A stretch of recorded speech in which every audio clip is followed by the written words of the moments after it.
I'm going to start with you, Bob, because a lot of people may not know, who you are or what you do. Could you tell us a bit about your background? Sure. I spent 43 years working for one company, which is very unusual these days. I started with Douglas Aircraft Company as a summer job. And as my career was evolving in 1968, I was asked by my boss if I had any ideas about what he could tell the Air Force about how we get to orbit 10 years from now. And so for a joke, I said, well, why don't you tell them how the alleged UFOs do it? He said, that's a great idea. Why don't you work on that? So that was when I read my first UFO book. It was by Don Menzel. And I looked at it and I concluded that this guy is ignoring all the data. And then I read another 50 books. And a year later, I was standing in for my boss to report on how well we were doing on contracts. So it's our job was to get new contracts. And I said, well, we're doing fine. I gave him the regular report. And then afterwards, they said, well, Dr. Wood, we don't hear from you very often. Could you tell us a little bit about what you do that's interesting? And so in a moment, I decided to say, well, you're not going to believe this, but in fact, I've read 50 UFO books. And the only thing that's unclear to me, since it's clear to me that they are manned by extraterrestrials, the only thing that's unclear is to whether or not we figure out how they work before or after Lockheed. Lockheed was our competitor at the time. And there was a long moment of silence, and my immediate boss, who was the vice president, my boss's boss, said, what would you think it would take to look into that? And so the net result of that conversation is over the next year and a half, we spent $500,000 of company money trying to look into how UFOs worked. We hired a detective to interview alleged witnesses. We hired a physicist to create new theories. We set up a little laboratory to spin magnets. And we bought a van to go to the top of mountains and record whatever we could see. And after a year and a half, we knew one thing, and that was how fast we were spending the money. We had no idea how close we were getting to the answer. So we canceled the project. And at that time, I got reassigned to come to live in Newport Beach, actually, and work on the ballistic missile defense program. So for the next 8 years, I became a BMD radar guy. And then for the years after that, I worked on improving our independent research and development scores, which was very helpful dollar-wise. And I wound up working on the International Space Station at the end of my career. So I had a fun career working on missiles and winding up in space. Was involved at a high level of management for most of the time I was a director. I never was willing to put in the 70 hours a week required to make it to VP. But when I retired in 1993, I was very happy. And then one of the guys that I had hired for this project was Stan Friedman, because he had a reputation of knowing about the literature. Was this the UFO project that put you on? They UFO paid you to hunt UFOs. Yeah, right. So when I retired in 1993, about a year later, I got a call from my former employee, Stan Friedman, and said, I've got a document that's a fax of something that looks kind of interesting. It says, technology, recovery and disposal. He says, a fax. Would you be interested in trying to authenticate it? And I said, sure. So I did that, and that's when I became involved in authenticating questioned leaked UFO documents that were classified. And this particular document turned out to be a winner because I went personally to the government printing office and showed it to a guy who was involved at that time. 1954 was the time of the document. And he looked at it and he said, well, based on the content, I'd say this is a hoax, because the title was Extraterrestrial Entities and Technology Recovery and Disposal. They were telling about how we get started on this program, how you keep the public in the dark, how you lie to them to make sure they don't report UFOs. So anyway, it turned out to be authentic. The guy looked at it and he said, well, based on the content, I would say it's phony. But based on the fact that there's a raised Z and the type font is exactly the type font that was used in 1954, which I was responsible for, he said, I would say it clearly was printed by a government printing office in 1954, no question about it. So that established my credibility in the UFO community. And people started sending me more question documents to authenticate, many of which were top secret. So you wound up in this position where you're now the guy Yeah, I'm the to guy. talk to about Yeah, authenticating these yeah. documents. And Right. by the way, on that particular document, I remember finding that online and reading it, and I was like, what is this? What is this? Yeah. You know, and I had some interest in the UFOs, and I found it fascinating. And could it be true? Now here I am sitting with a man who authenticated this thing.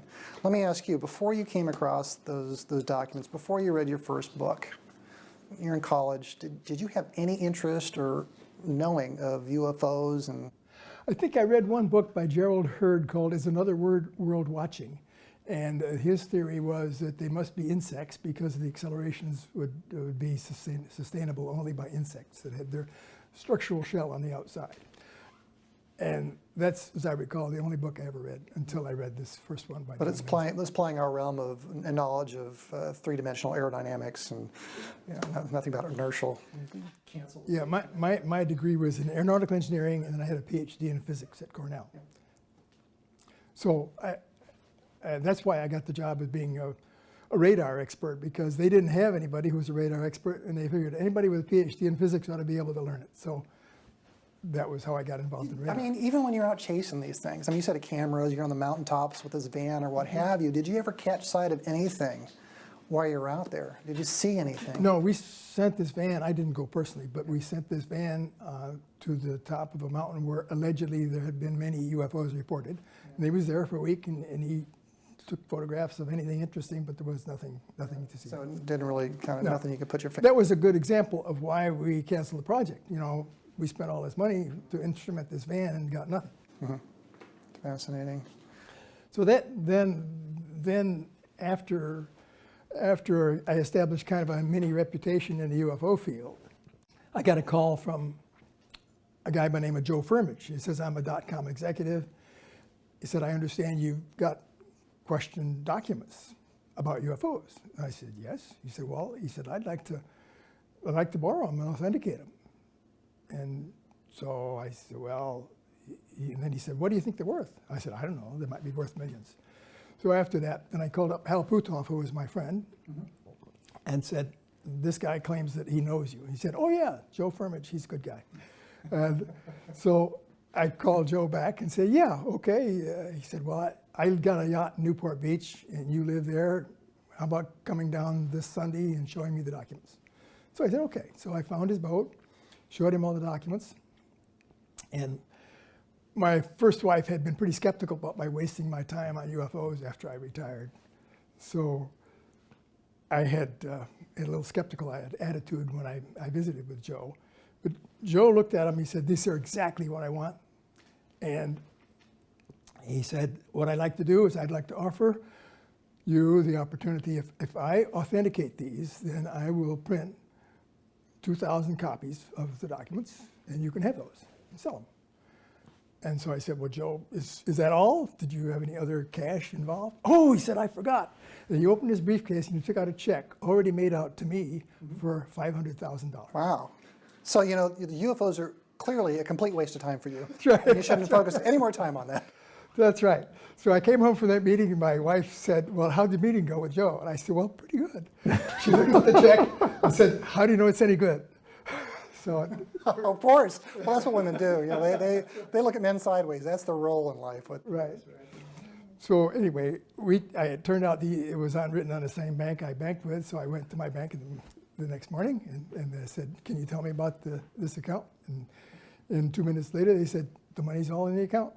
So I called up Joe and said, Joe, we'd like to accept your deal. This was actually a joint with my son, who was involved a little bit. Now, was it just the one document we talked about a moment ago with the crash recovery? No. It was a whole pile of documents. It was that plus a number of others, probably 30 or so documents. So anyway, the check was good. We cashed it, and Joe did exactly what he promised to do. He had his company print 2,000 copies of these documents, and we were getting such interest that he said he wanted to make a video of the truth. He said, you know, I'll give you $300,000 to do that. Actually, it was $250,000. So my son and I went to Hollywood and found out there were 5 different ways to get screwed in Hollywood. We found them all. I'm sure there's more than 5. Yeah, there's more than 5. But anyway, we did create this video called The Truth, Evidence That We Are Not Alone. And everybody was happy with that. And then that's Joe went on to other things. And by then, my son and I were clearly involved in the process of studying the subject. I want to, if you wouldn't mind, could you tell us a little bit about MJ12 and those documents and how you came into that whole scenario? Because I know the website out there that you and your son have just a ton of information out there.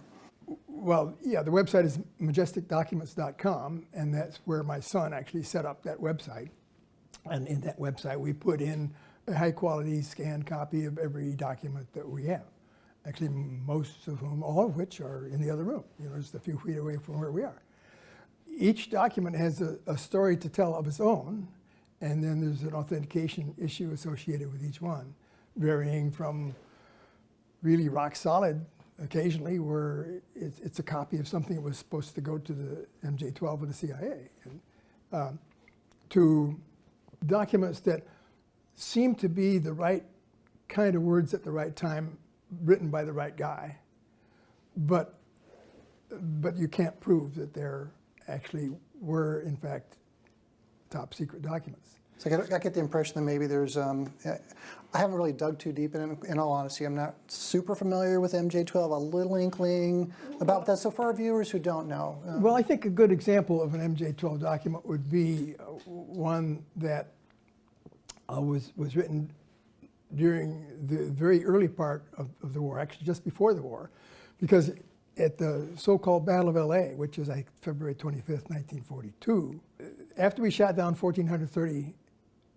we used 1,430 rounds of ammunition to try to shoot down one or more craft, then there was some information that Bill Tompkins got, but also there were some documents that were written, one by Marshall, who was the head of the Army, and to FDR, and one from FDR back that basically said, one of the documents said that we had recovered 2 craft. One was shot down in the San Bernardino Mountains, and the other was salvaged by the Navy at sea. So thank you for that, because I know I've talked to Bill a bit, and we've discussed this in our conversations, but other than what Bill has said, I was unaware that there was actual documentation that indicates that actually happened. That's the earliest top secret documents that I've seen, and then it begins a string of classified documents throughout.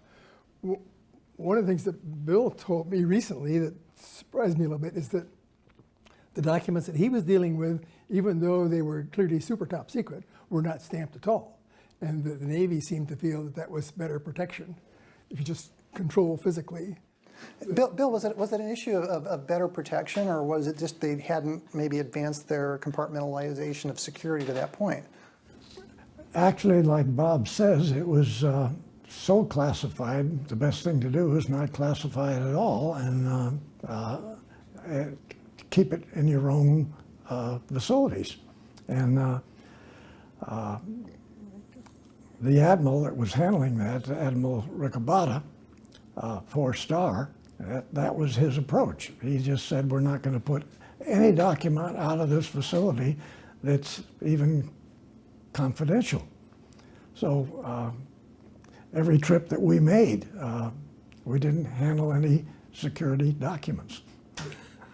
Unbelievable.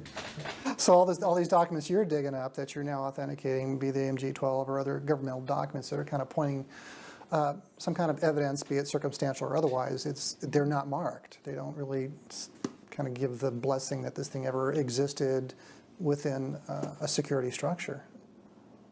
Well, the documents I'm talking about, MJ12 documents, were all marked. Oh, those were marked. Oh, yeah, those were marked top secret. And in some cases, only secret, but mostly the ones that are really important were the ones that were marked top secret. The people who challenge, the skeptics sometimes who challenge the authenticity. Yeah, let's talk about them. I mean, what kinds of things are they saying? Well, one thing they say is that the first place, they don't follow the procedures for classifying documents. And then they go into detailing, this is what the procedure says, and this document doesn't follow that procedure. And so they're unwilling to accept that the security person in charge of a program can do whatever he cares, no matter what the official rules say. And that idea has just never seeped through into their minds. So that's the first challenge, is they don't follow the procedures. And then, of course, the skeptics go on to say, well, how would you ever keep this secret?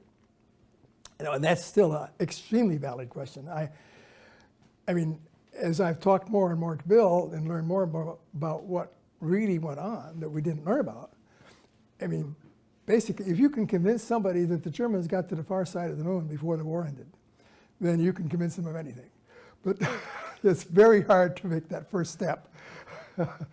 But that's where it is. I think we really need to establish the fact that there's a process in place that actually controls what the public can learn in multiple levels of great sophistication, and that's been going on since the Manhattan Project. It started with compartmentalization.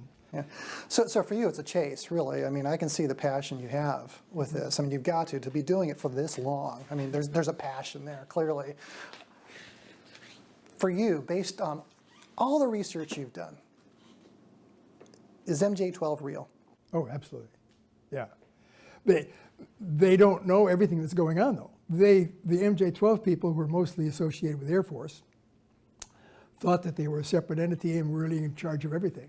But what they didn't know is that, in my judgment, the Navy took the ship that they got in 1942 and they started to reverse engineer it right away. They didn't wait for anybody but Forrestal to tell them to go ahead and do it. And so I don't know where they did it, but China Lake would have been a good place to start. So my guess is that craft got shipped to the Navy, and the Navy people did the best they could to try to figure out how they worked. Mm-hmm. I think it still took the Navy, you know, a decade or so to get enough smarts to figure it out. Right. But I think the Navy was the first to get the essential ingredients of trying to replicate them.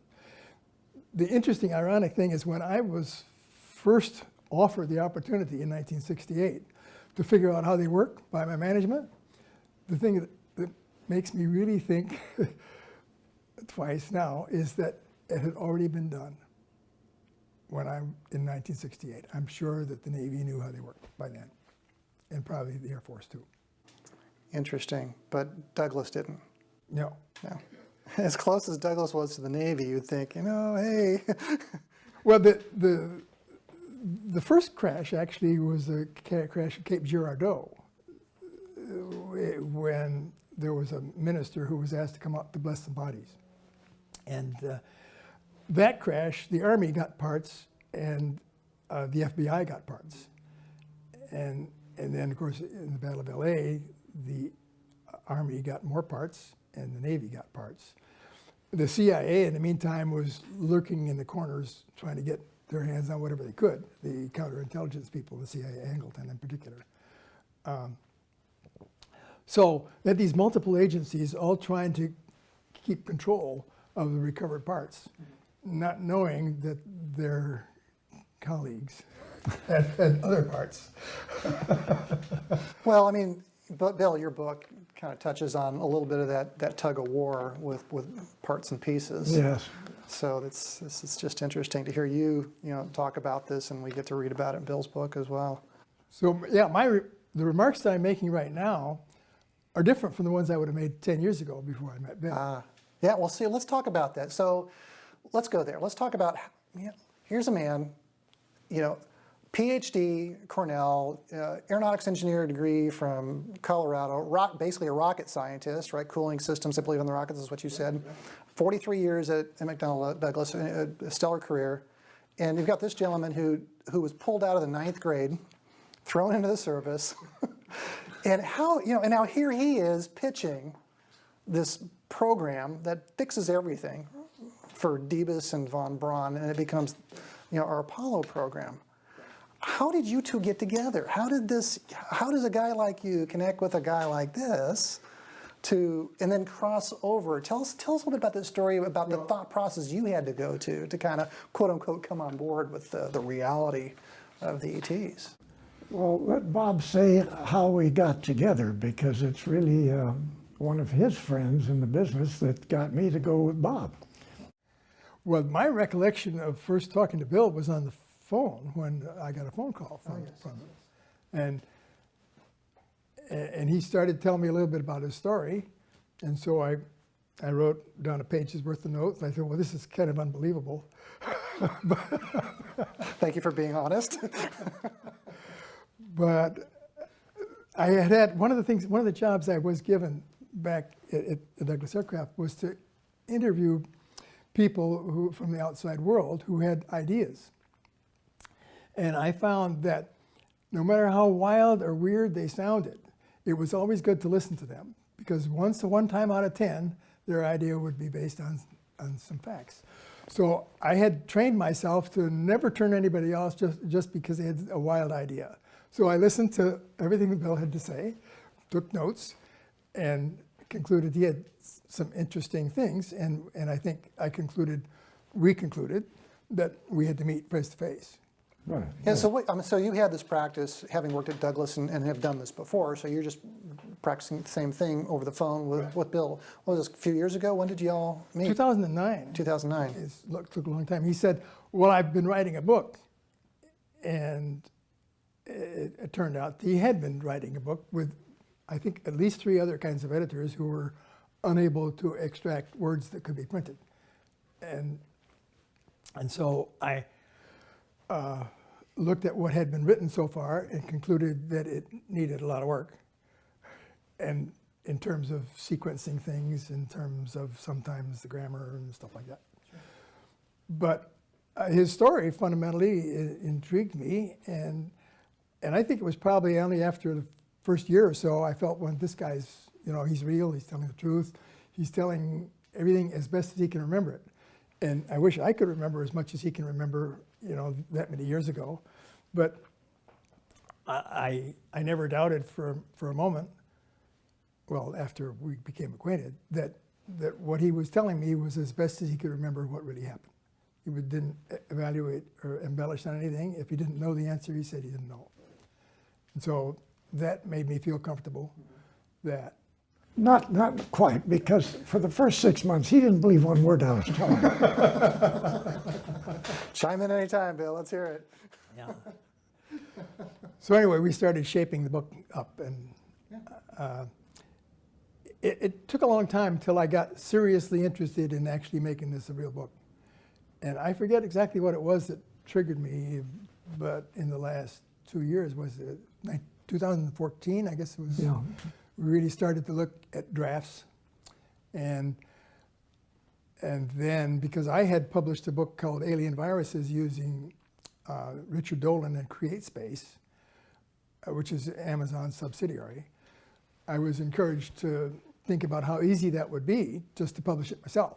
So rather than trying to find somebody to do the publishing, I just learned enough about how to do it online myself, and I concluded all you needed to have was some JPEGs and a Word document that was correct. Push the button and Off it goes. they'll tell you what's wrong. Yeah. Tell me about how you first learned about Bill at Douglas Aircraft. Well, after Bill told me the story, of course, the first thing that was obvious was that he worked at the same place I worked at. And he worked in the same building I worked at and knew the same people I knew. And so and he had copies of the memos on our same format. So I thought, well, the one thing that I can absolutely attest is that his story of being at Douglas Aircraft is valid. And all the people who were on the copies of the memos were men I knew. Now, because I was an engineer who dealt with thermodynamics and radar later, typically, and Bill knows better than anybody, the engineers typically look down on the draftsman. Because the engineers, basically create the design, and the draftsmen merely just put their pencils on the paper and do this trivial stuff. So that's the way engineers thought about draftsmen. So even had I wanted to find out more about what Bill was doing, he was working in ground support electronics, which I had nothing to do with. And furthermore, he was a draftsman, and I wouldn't have been inclined to go talk to a draftsman, ordinary draftsman, just putting pencils on the paper. So there was that schism between, you know, the people who thought they knew a lot, the people who allegedly were actually doing the real work. And it took me a good deal of experience in the company to realize that everybody was doing a very important job in order to make it all work. So when I learned that Bill had been there at the same time I'd been there, I started to ask myself the question of how come we never met? And I just concluded that it was just because I was working on something different from what he was working on. I mean, I was very familiar with our S4B program, which was a third stage for the Apollo program. And, but I was not assigned to do anything there. And I knew all the folks that he was working with, but I didn't know him. So I'm going to go back to UFO for a second. You were chasing UFOs. We've established that and never got to see one. You're also involved with MUFON down here as well, right? Yes. What's your capacity at MUFON? Well, I just finished, I think, 17 years as one of their board members, and I retired from that position. Are you still active? I'm still active, yes. Actually, I'm still involved in helping to plan next year's conference, which it hasn't been publicly announced yet, is going to be.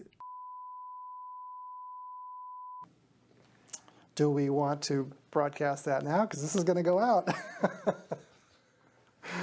I don't think so. I want to ask you, and I asked you this the last time we visited, and I love this topic, because you've been involved with MUFON. Yes. And you've met people who have seen UFOs and who have had encounters with ET. Would you ever want to see a UFO? No. Why not? Well, let's see one. I might be willing to see one if it's 100 feet away. But my observation is that the subsequent events that happen to people who get really closely involved is generally not good.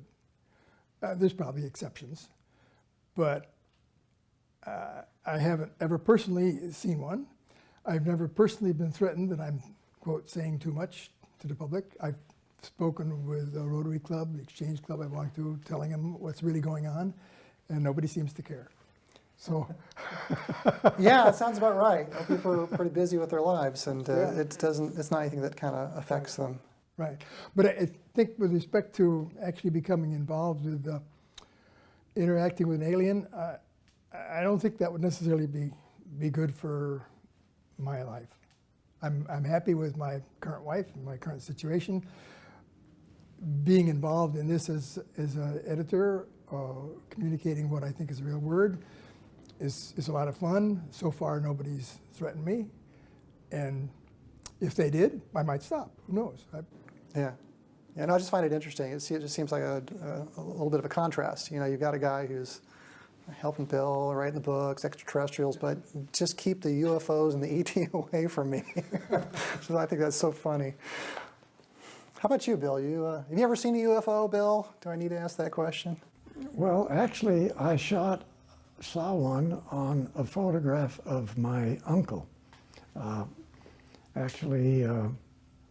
He was chief surgeon at Santa Monica Hospital, and spent a lot of time in Egypt studying the Egyptian culture and the hieroglyphics. So he and my aunt were both on camels over there, and a photographer took the picture of the two of them on the two different camels. And between the pyramids in the back was a UFO. That's really the closest that I got to seeing a UFO. So not even in the backyard of was that your mom's house in Florida? You may be referring to my cousin, my brother and I in the backyard in a small house in Hollywood. And my cousin digging the holes in the backyard. I guess I was 7 or 8, and brother was 2 years older, and my cousin was about the same age. So we were all brought up together. And so we're in the backyard. We didn't have any landscaping because everybody was pretty poor. And we would dig holes.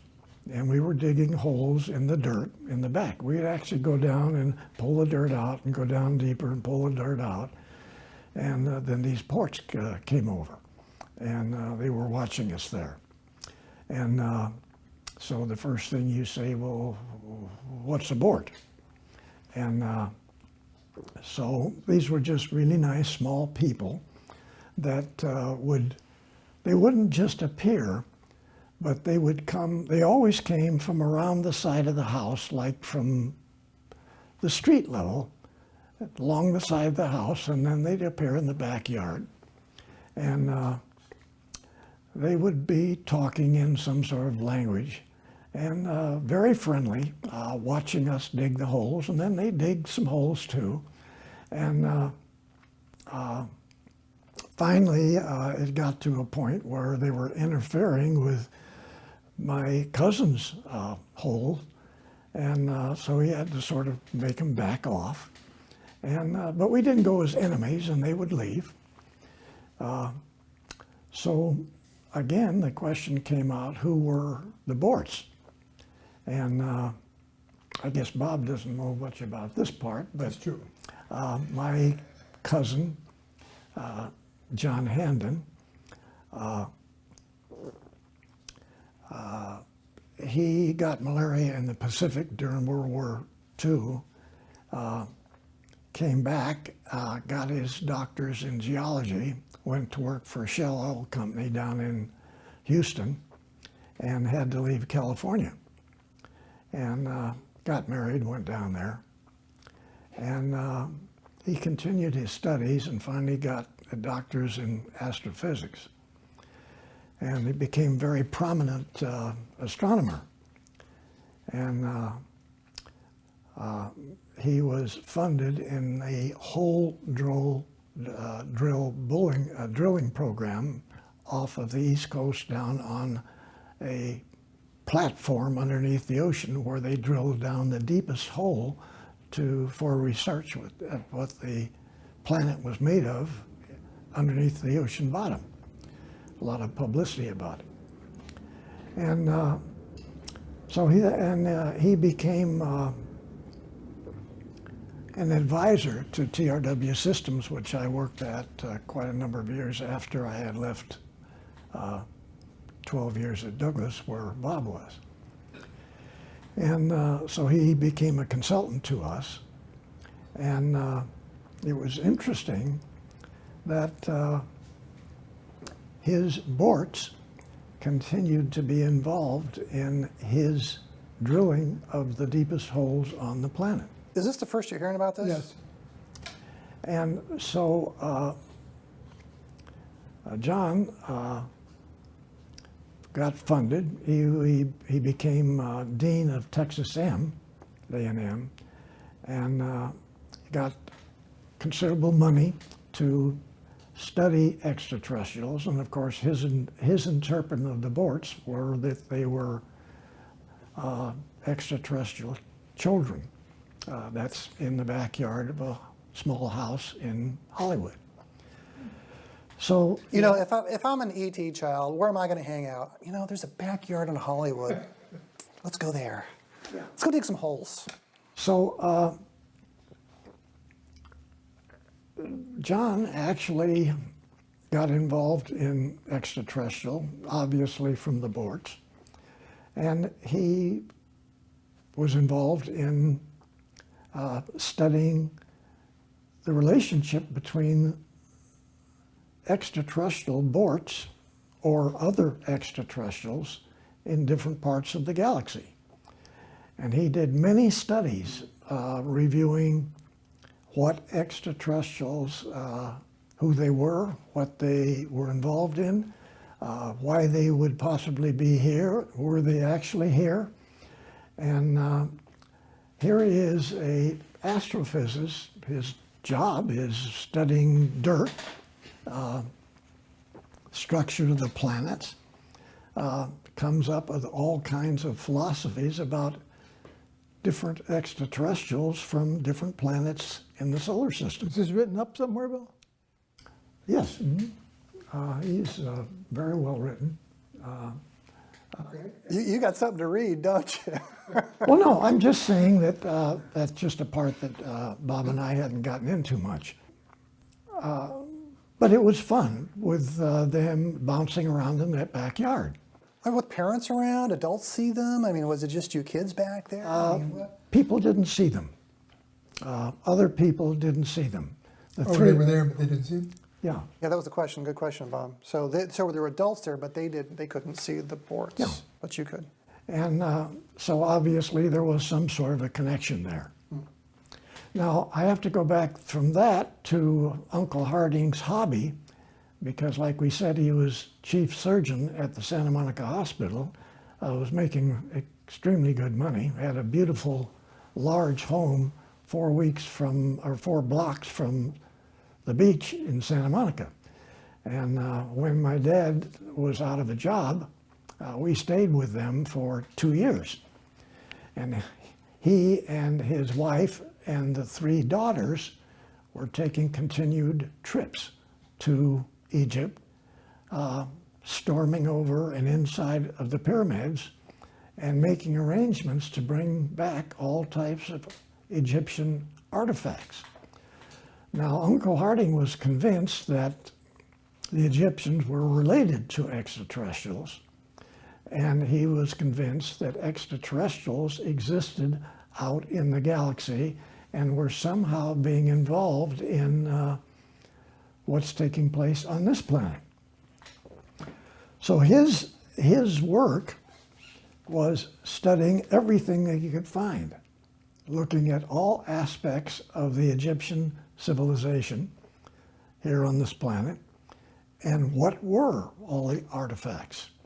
We brought them back. He had thousands of photographs he took over in Egypt.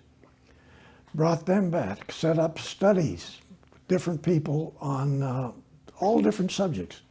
And he sort of narrated, sometimes participated as a senior member of the groups, sort of an advisor to different studies. Obviously heavy in astronomy. This is over at TRW? No, he did this mostly independent with his work in Texas, in Houston. And however, he was an advisor to Caltech.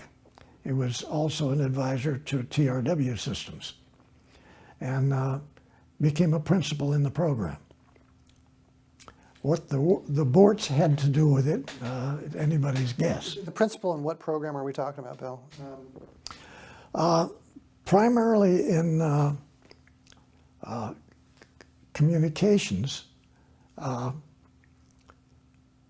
and in interpretations of the language, interpretations of the hieroglyphics, and because I have to say, I was at Douglas when Bob was there for 12 years, but we never worked together there.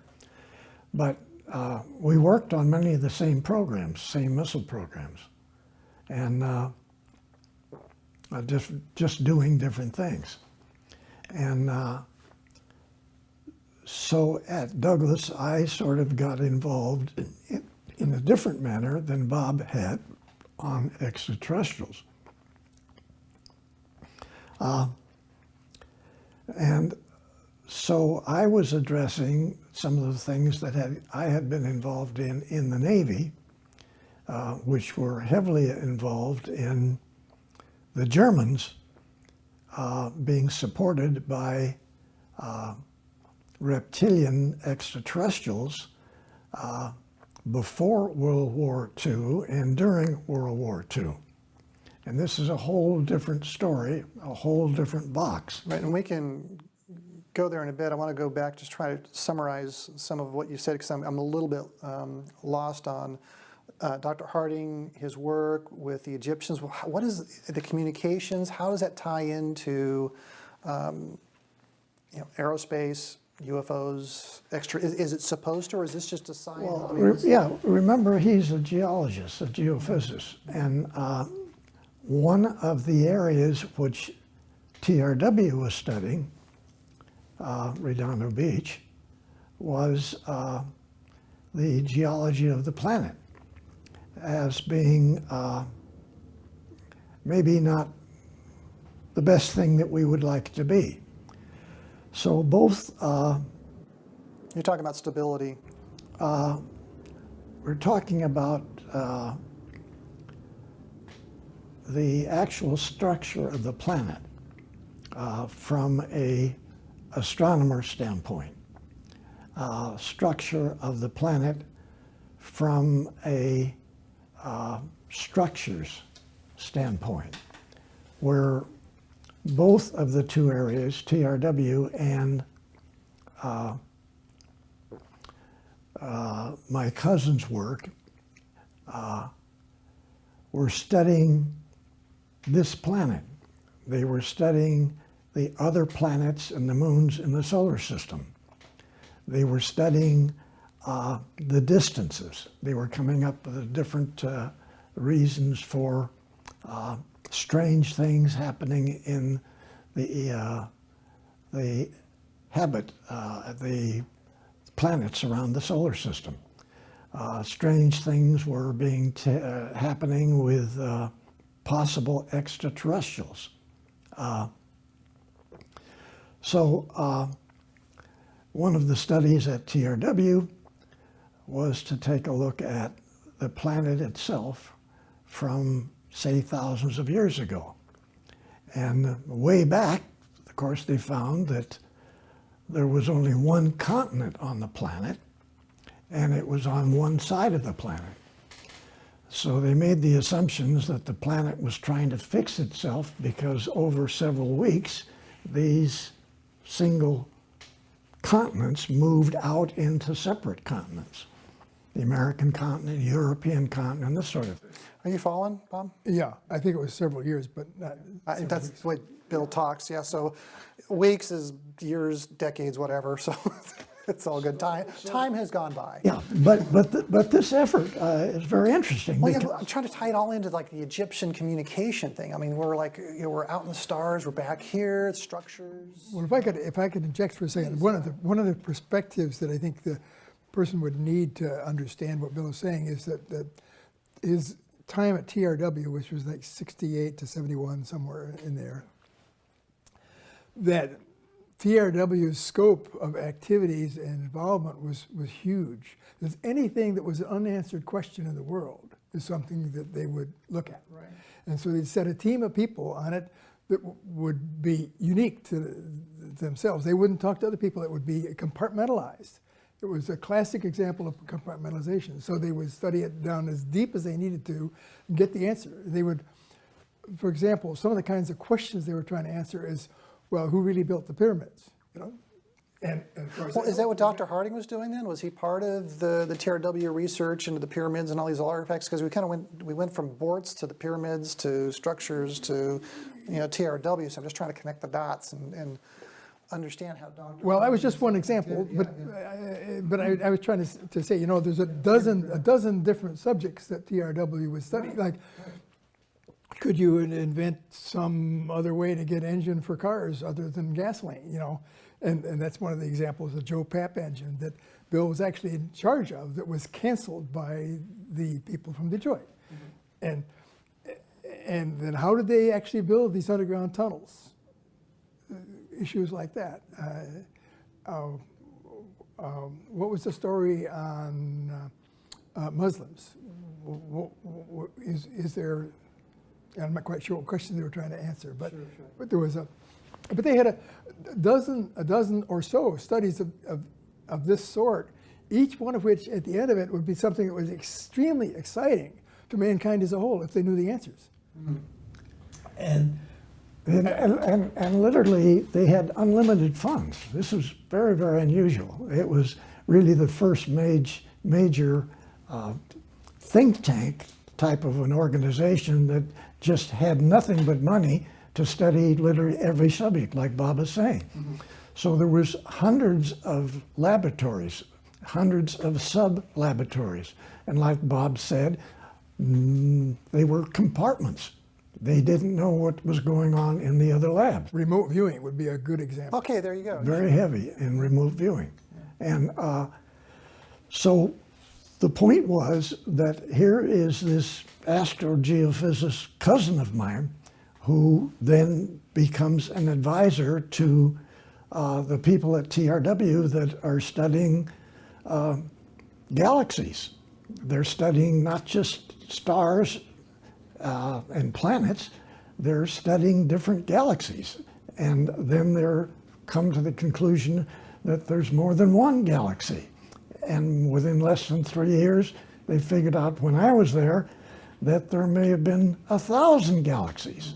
And again, today, we know that a new number is 2 trillion galaxies out there. Sure. So, but these fellows were just scratching the surface on all this front end type of programs, not even having an agenda or a requirement to come up with something.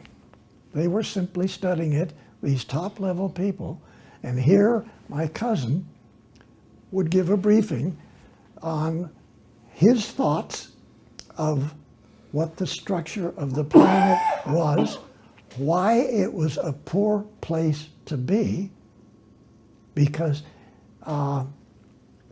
whoever it was during one of the wars a number of weeks ago between different extraterrestrials and caused one of the fifth planets to be blown up in the solar system and left all these rocks spinning around the sun, which we have to You know, a lot of navigate. people out there don't even know we have an asteroid belt. They have just clueless. They have no idea we have that. So what Bill's referring to is that, you know, the asteroid belt that's in our solar system, we used to be a planet and got blasted in a extraterrestrial war.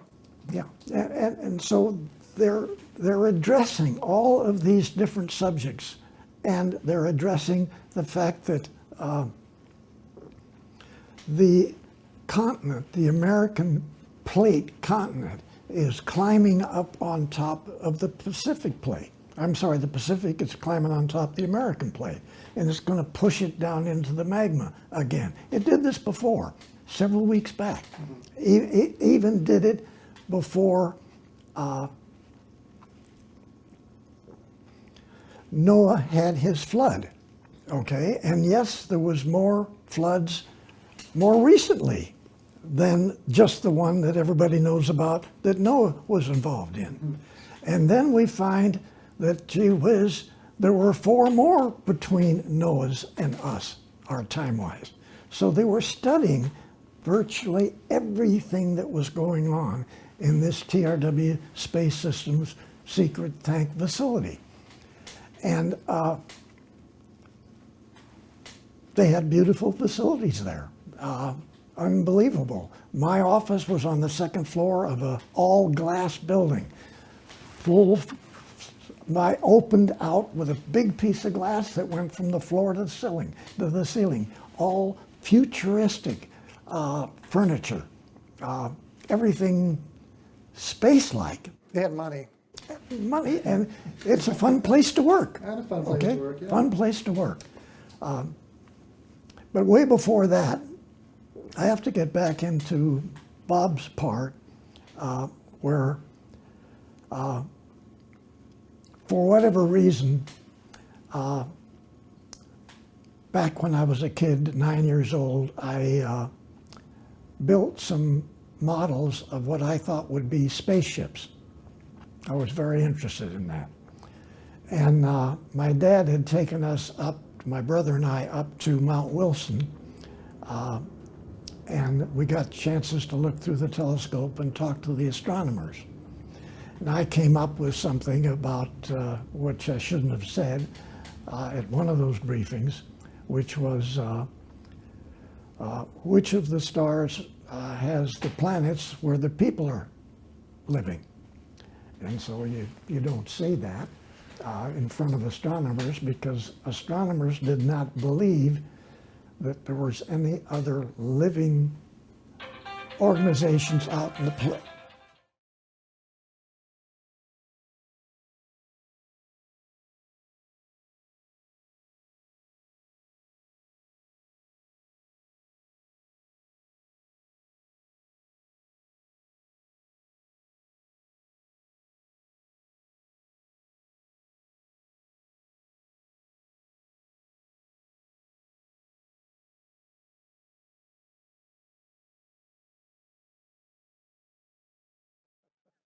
Put a little life in this party. This looks really good. Go ahead. Okay. All right, welcome back. We're gonna shift gears a little bit here, and you know, I want to talk about Neil Armstrong setting foot on the moon and what I saw on TV. Remember when I was a kid, and we were so excited about this. My dad and I, we had the Saturn V rocket model. We built that thing, and as the rocket's going up, we're taking the stages off. We're at this stage, we're at that stage, you know. So it was kind of an interactive thing for me as a child growing up, being able to watch this landing on TV. And I remember watching it. I'm just going, "Wow, man, that's really amazing." And I had some questions about it, though. I was seeing some things that wasn't really completely clicking with me, even as a child. I went, something just didn't feel right. So we saw Neil Armstrong, you know, one small step for man. One giant leap for mankind. Mankind. I know the rest of it. Everybody knows it, right? To live through that era, to be able to see that, you know, not everybody has that. You know, we have new generations now that just have no clue, you know, what that was like and what we saw. What did you see? I've just given you my experience. Can you share with us your experience of the moon landing? Well, when I heard those words, I asked myself, I wonder how long they thought about what words to say. I'm sure they had it planned. And it never occurred to me there was anything else going on when I first saw those words other than the regular landing.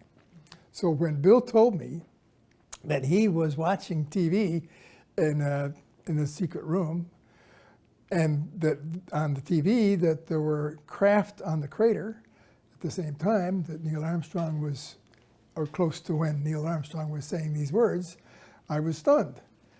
And the reason I was so excited is because Bill had drawn a sketch of what was on the TV, and that sketch is in the book. It is. Yeah. It's a totally different story. It confirms what I have increasingly believed, namely the process of controlling the secrets is so sophisticated that the government is able to fool the entire public that nothing anomalous was seen there, and the anomalies being 7 craft on the crater. Tell us about this room, Bill. How many people were there, and what did they see? Well, it was, I got sort of hired at TRW to put together like a little command and control station for the Apollo program, where the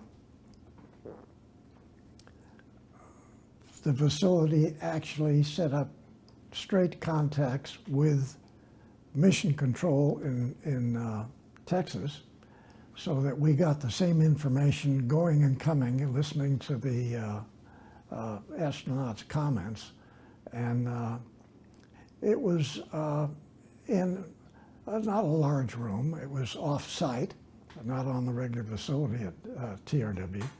And we set this up so that we could monitor those missions as the company, which is putting together all kinds of proposals on space systems and then do unsolicited bids back to the government. Where off-site was it? Where off-site was it?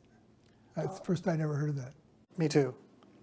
It was only about 6 miles because actually TRW had hundreds of off-site facilities, and it's just one of those, like in a separate building, only 6 blocks from the facility, and we had all of the communications that NASA had, and we were connected to them. So we could contact them if it became necessary, but we were just monitoring. That's all we were doing. This is a different mental image from what I read in the book. I was under the impression this was like at mission control, you know, the tiered, you know, control center there, or with the 100 people or whoever was controlling the entire mission. But this, you're telling me this was separate from... Yeah, this is a separate thing. Mission control was down at in Texas, and it should have been in the Los Angeles airport because that's where all of the space people were. But Humans. after Kennedy got taken out, why a certain governor moved everything to Texas. But we had the capabilities of listening to the conversations and viewing what was taking place, even with some of the cameras. Like, for instance, after in the maneuver to get from launch position to the moon, we had to separate stages. Like, we had to separate the LEM stage from the S-4B, turn them around backwards and connect them again. There's all kinds of very complicated maneuvers that we were doing while we were flying there, okay? I remember that. I remember all that, yeah. And so remember also that we had launched some 12, 14 surveying missions where we sent up satellites that flew around the moon so we could be looking at where we were going to land, make the selection of where we wanted to land, and we had seen facilities, ancient facilities on the moon. We already knew this. What year was this?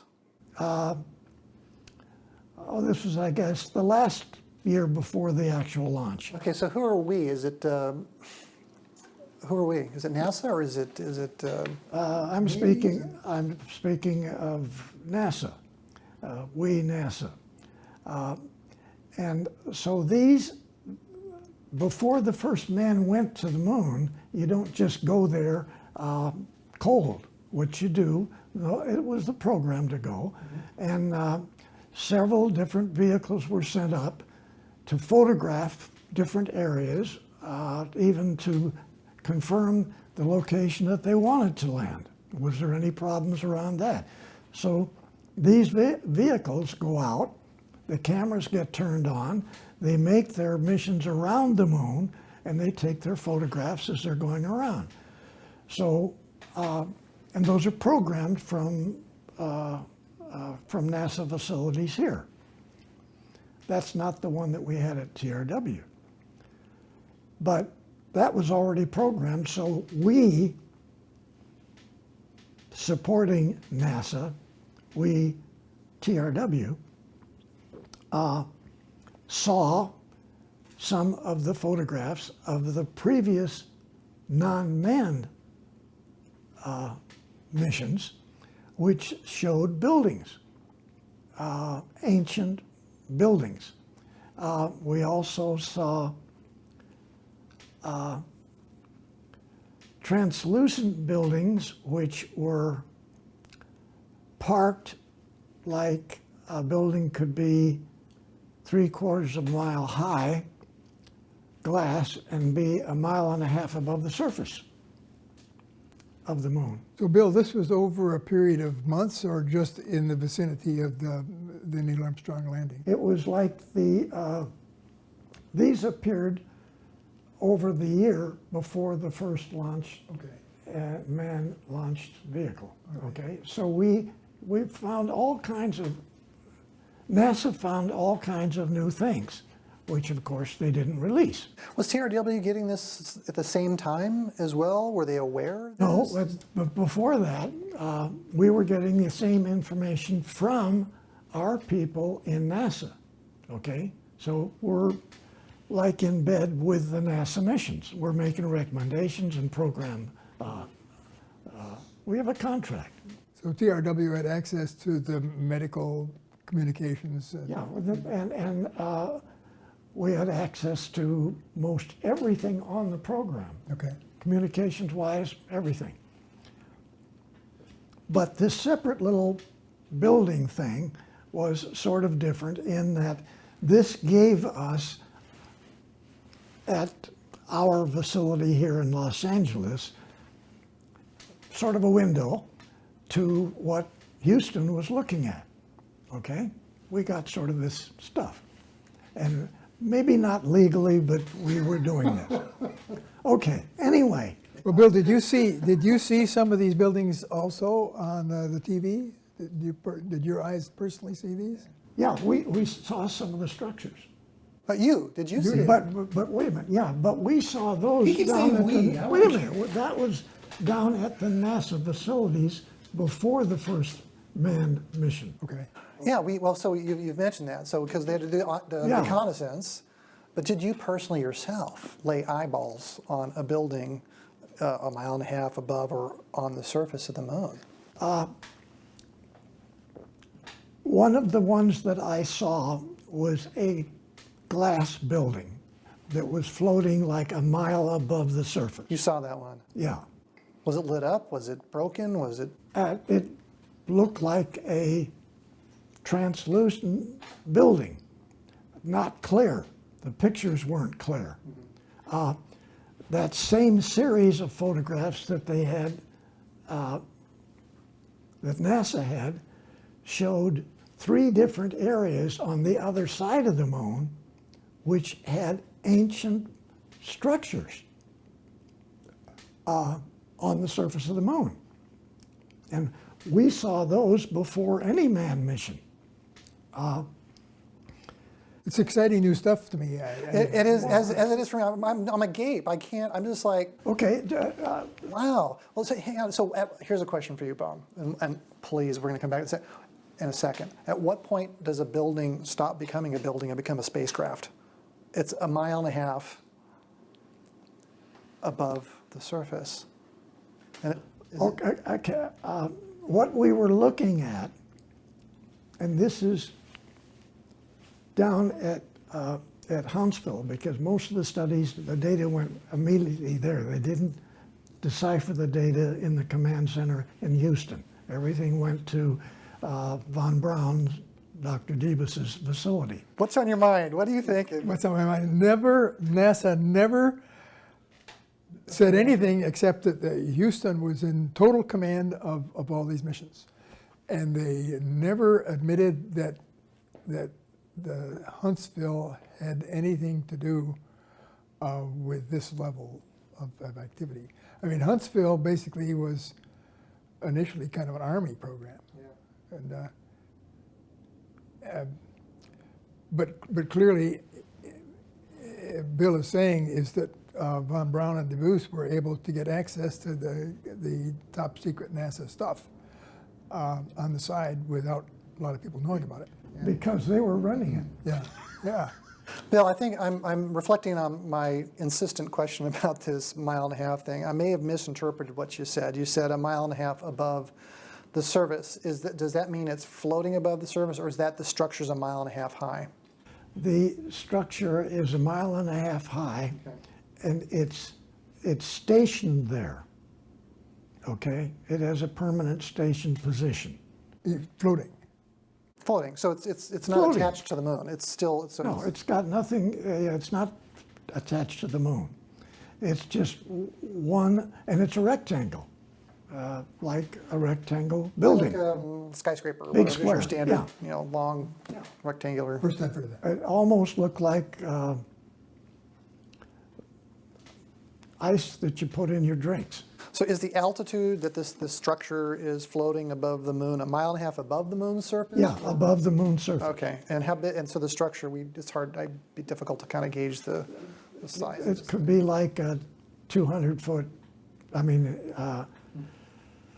200-story building, floating, big rectangular building floating. Back to my question about when does a building become a ship? There were other facilities. There were other facilities that were like streets or roads on the surface as that they photographed. So all this stuff was new. All of it was classified, of course. So you knew a little bit about your mission of where you're going to go before you went there, okay? That was the purpose of it, but they found all this stuff. So the actual mission, the first one, when the astronauts got there, before they got there, halfway, it wasn't broadcasted back to the public's information of the mission, but NASA got it, and that was that there were a number of vehicles, huge vehicles, who were closing in on our Apollo vehicle, which now is only the S-4B stage, and the because Boeing's first stage booster is gone, North American's second stage booster is gone. Now we've got the S-4B stage and the LEM, okay? So we're a very small vehicle, and this massive extraterrestrial vehicle is coming at us, and our transmitting antennas that look at this system, that are watching this, can see this coming in. So this great big vehicle looks like it's going to hit us. It didn't, and it had no intention. Simply came in, moved around us, and finished its orbit. Then those guys eventually landed on the high edge of the craters, like the steep part of the outside edges of the round craters. They didn't land, they parked above it and they hovered. They were hovering, just like it shows in your drawing? Yeah.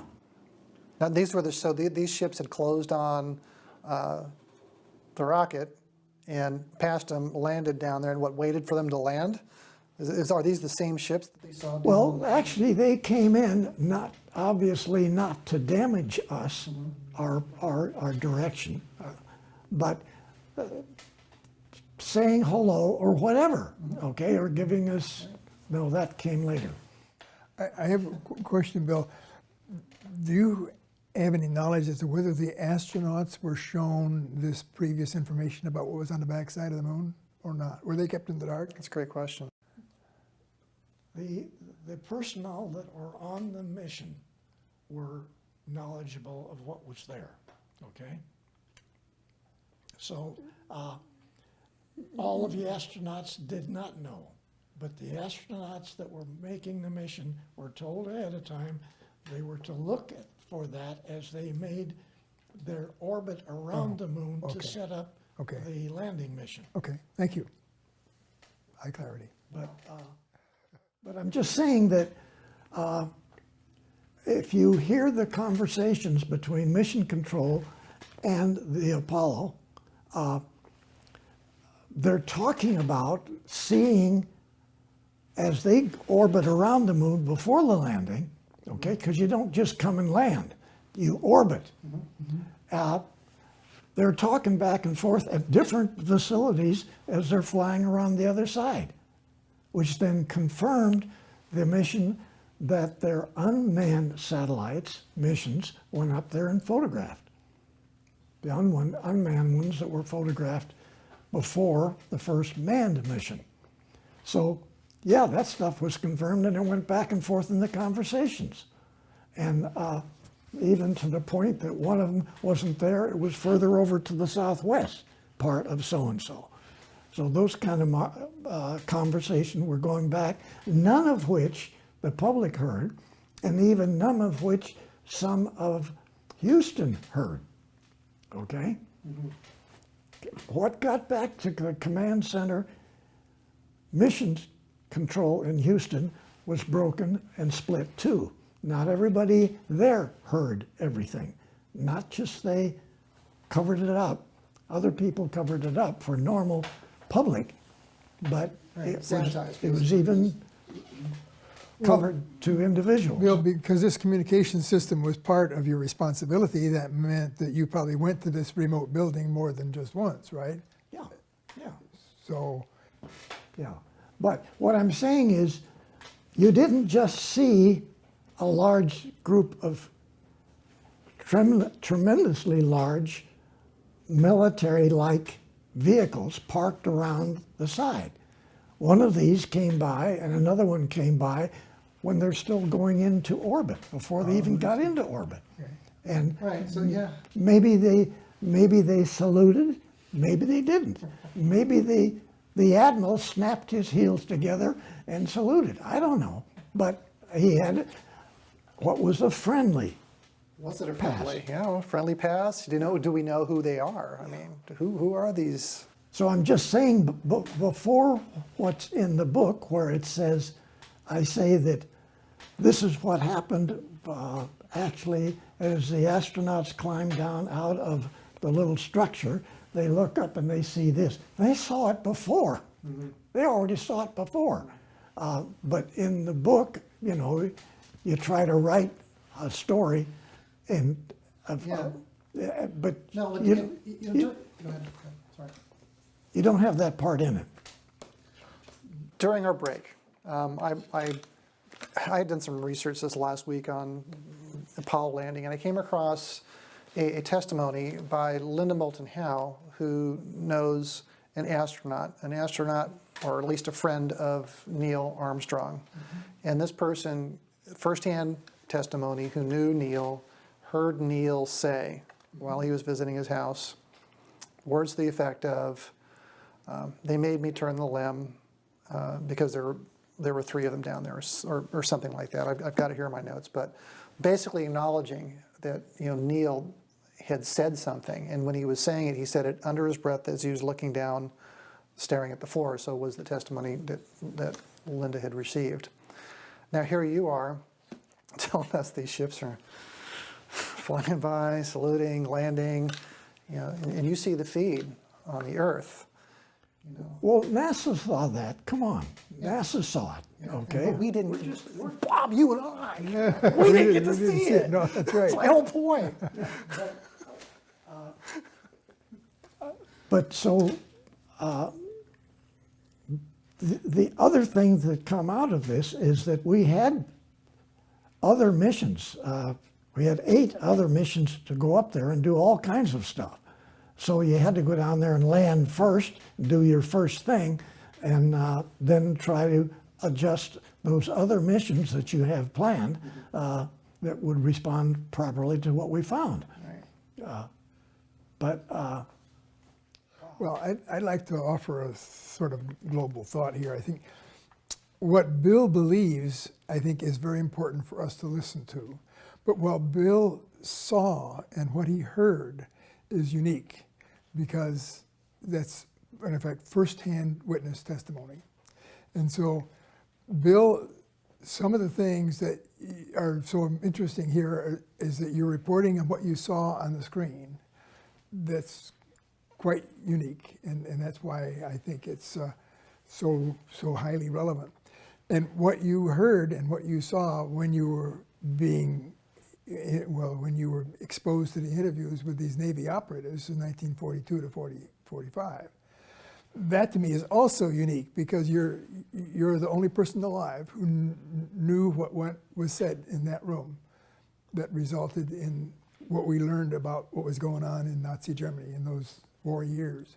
Yeah, well, So- other people that were in those meetings heard it. They're dead, though. Yeah. Oh, I think. okay.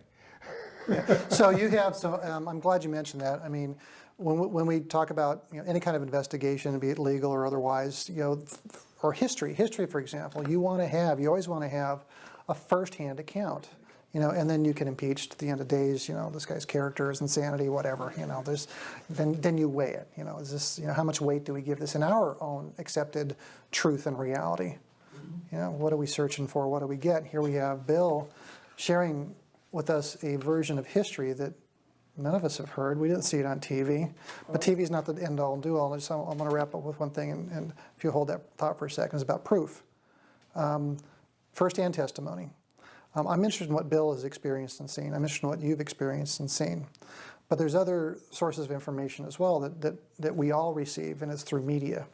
You know, we're getting it on the internet. It's not ours. It's somebody else's. You know, so how do we discern? You know, we go back to, is this something you know or something you heard from somebody else? And I'll leave it at that. Bill? So what takes place then is they don't have a problem with the landing, which they had anticipated they would have.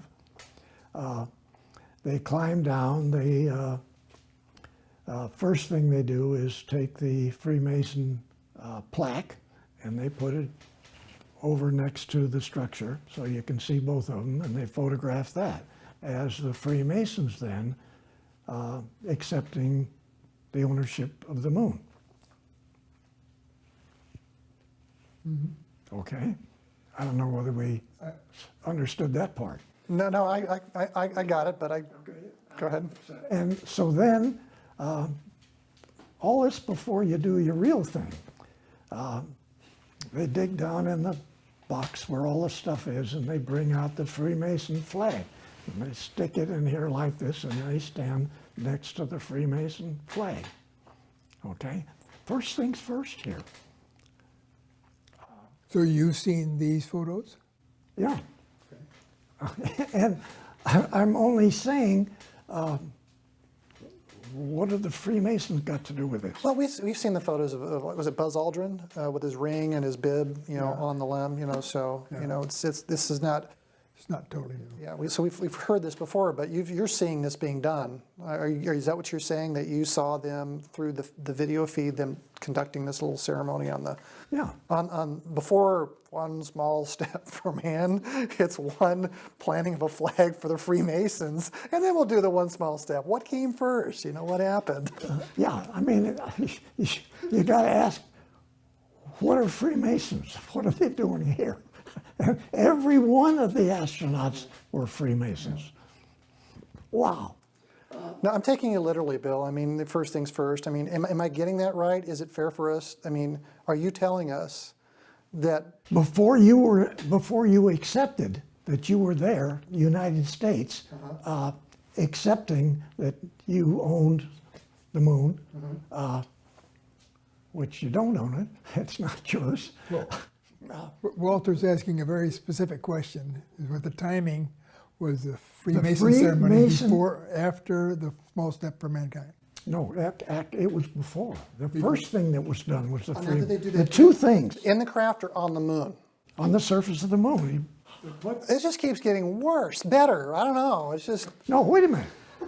You put the plaque on the dirt, on the soil. You said next to the structure, so that would. And then you take all the pictures with them standing by the plaque.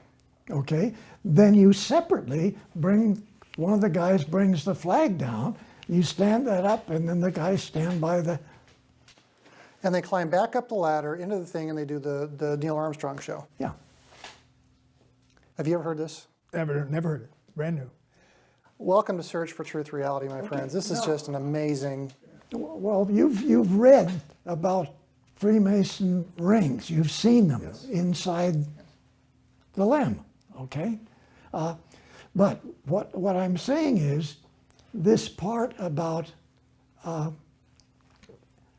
obviously, it was determined that when Neil Armstrong said, "Good God, sir, they are enormous," referring to these massive extraterrestrial craft. Okay? They weren't crafts, they were ships. They were not crafts, they were ships. And so for them to be parked around the edge of the crater, above the surface, floating, okay, and then many of the reptilians standing with their legs apart, standing up on the ground. They're on the surface. The reptilians are on the surface of the moon. That's what you're telling me. Yeah. They're standing underneath the ships. And you saw this. Yeah, and Were they scaly? Did they have then the word on? Or they... then the word came back. They're giving us the finger. Oh my God. Well, they were pretty far away for you to tell what they really looked like, weren't they? Yeah, it's a long ways. It's hard to do it. But whether that was actually happening, the finger thing or not, yeah. but that's what the statement they made. Okay. Okay, so now we have to trust somebody else's word. An astronaut who's a 33-degree Mason who's... Yeah, so they're giving us the finger, right? But nobody even knows that the astronauts are Freemasons. Nobody knows this. That's, All of them? All of the ones that went to the moon, yeah, all the ones that went to the moon were. but not necessarily all astronauts No, today. but I'm talking about the Apollo program. Well, we know at least Buzz is. We've seen photos of him, and the assumption would be, well, are the others? I've not seen anybody beyond Buzz Aldrin outed as, 33-degree Mason. I don't know, but I know an astronaut socially, he comes to a local MUFON meeting. Next time I'll ask him, are you a Freemason? Oh yeah, show me your ring. Go ahead. Let's see. Just go. Show me the ring. That's how you ask them. Where's the ring? I want to see it. Yeah. So there really wasn't much more to say because essentially time was of the essence. They had a lot of things they had to do, Yeah. a lot of early testing, even though a lot of the testing part came with other missions. They tried to get as much as they could. And, but there was obviously other people there. It wasn't that they flew in and nobody else was on the moon. The reptilians were on the moon. Well, it seems a little backwards though. So let's say they know. They know there's reptilians or whatever. There's beings up there. They know there's craft up there. They know there's structures up there. They gotta know that there's life up there too. And yet they go through this ceremony. They put this plaque out and the flag, and they claim it for themselves. Really? Yeah. Whose moon is it? You think it's yours? Yeah. Those are your words. No, really, it's not your moon. No, it's not your moon. And not even your planet. We're just a laboratory for the rest of them. Okay. The thing about people on the moon that interests me exceptionally much is the idea that the first recent Homo sapien on the moon was a German Navy captain. And according to Michael Sala's book, Yeah. that was the case. I forget his name right now, but it was what, in 1942 or so? yeah. Something like that. He set foot on the moon and began a small Navy base up there, Yeah. German Navy. Yeah. So then by the time the war was over, there was a group of, 20 or so Nazis who were up there. That were already up there, yeah. Yeah, right. So they had already made their deal with the reptilians Yeah. that were giving us the finger Yeah. years later, But all that was done before. 25 years later. Yeah.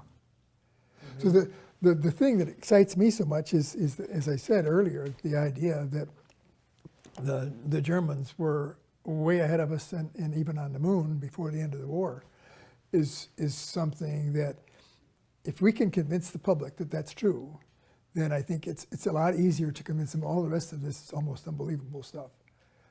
But just take that first step. Yeah. And the first step is so important to me is because it depended on what Bill personally overheard these Navy operatives say over a period of 3 years Yeah. in the presence of Admiral Rico Botta, and the process whereby multiple times these fellows testified and what they saw, and then you helped them create the final reports and delivered them. Yeah. And even the Admiral said, this is unbelievable sometimes, right? Yes, it really did. And Michael Salas did a study through Freedom of Information, getting some recent study on Admiral Rico Botta. And the study stated that before Rico Botta took his position as Commander, Naval Air Station San Diego, he visited 4 aircraft companies, 4 of them. he talked to the top people in those 4 companies, Lockheed, North American, Douglas, whatever. And then 4 weeks later, Billy Tompkins lands there and he's got this package for these guys, okay? And that document also confirmed that Tompkins represented a 4-star admiral in his presentations. How old were you? How old were you at this time? 18. 18 years old. And that's not in the book, but Mike LaSalle got this just recently, within the last 3 or 4 months, in Freedom of Information. A whole lot more about the admiral. Intelligence background of Rico Bottom. Right. Yeah, and it confirmed that yes, he did visit 4 aircraft companies before the first package was delivered. And that Tompkins represented the 4-star admiral as the person disseminating the data. I thought that was really cool. Yeah.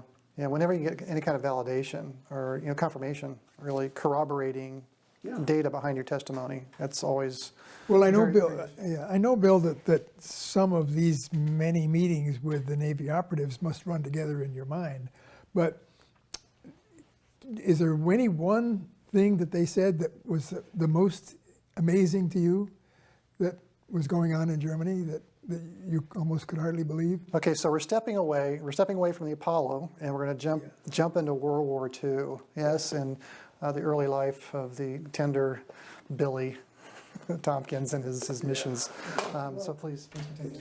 Actually, I can truthfully say I can't pick out one that was so much more of a unbelievable situation, because literally everything that they were bringing, you have to think of it this way. The SS were given bright, shiny, brand new UFOs, okay? That would have been It was exciting. totally different than us. Yeah. We get Are you sure? no, and so here it is. Play with it. We'll Yeah. teach you how to drive it. Right. Okay, so the SS was so much advanced of us that bringing these packages back and disseminating them around the country, they're just packages of sketches, of some drawings, of a couple of paragraphs, and on a subject of communications or propulsions or something, and given to the different companies to make one of those. So you didn't, good God, they were. So the packages that you were delivering to the companies, typically we would now call RFPs, or request for proposals, Yeah, in effect. yeah, but I mean, a request for proposal is a big, long stack of contract data, okay? We didn't have that. They're handing out Post-it notes. Here's a stick drawing. Can you make this? Yeah, Bob, you're giving it to me, and I'm over here at Northrop. Yeah. But you didn't give me a request for proposal. You gave me, the data you gave me is of not even in the German language. Some of it is hieroglyphics. So basically, you're saying that there was a little ambiguity as to what was being delivered and what was the intent, but basically we're just telling our aircraft companies that it looks like this is what the Germans have, and think about whether we could replicate it, but they didn't really ask the question. Well, they didn't. They also asked all kinds of questions that I didn't have answers for. But the point was, we wanted them to study that Right. and see if there would be any way that we could understand it, and then Right. try to see if something could be designed, like a communication system that would do that. Right. You know what? This is like decades before you picked up your first UFO book. Right. Yeah. But it was it was a very difficult thing to do. I finally got to a standard set of things I would say to, because I did it so many times. The I standard got thing it is done. like what you just said, right? Yeah, I'd get a dialogue, Yeah. and I would use the same dialogue. We know, take a look at this, and then there's this part here, and I would go into, I'd answer the questions, because remember,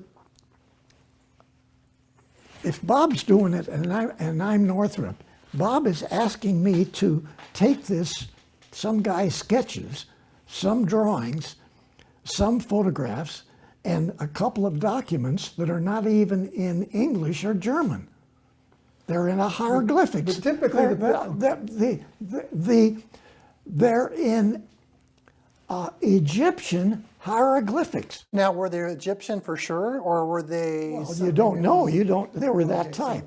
That type. All right, because now if they were Egyptian, that'd be cool. But the point is, there's some kind of glyphs, some kind of things that doesn't represent any kind of written language that we. What's one of those? What's one of those? You know? Yeah. What is that? Meanwhile, in Germany, here you go. Yeah. So I visualize these conversations you're having. Typically, when you deliver this package, was it to one person or to 2 or 3? Usually be 4 or 5 people. 4 or 5 people. And was one of them usually pretty high ranking? Yeah, always. Always like the president of the company, maybe, or most high up? I think of the laboratories, the director of the lab, to like Warminster, Pennsylvania, Naval Development Center, Warminster. That was a Navy facility, though. Yeah, Yeah. there was an admiral that ran it, Yeah. and he would always be there at every one of the meetings. So when you went to the Navy facilities, you usually got the guy in charge. Yeah. When you went to the company facilities at Lockheed, you were never quite sure who you got. I didn't know because a telephone call had been made, a document had been submitted, and to the 4 aircraft companies that Admiral Riccobotta went to before he even accepted the mission, being Commander of Naval Air Station San Diego. That's how far back this thing went. Right. But these 4 or 5 guys get this package, they understand it, and they sort of understand it. They understand what it represents. They don't know what to do with it, but they know there's potentially a huge amount of money to be had to basically make one. So they're going to have a story to present to the boss. Yeah.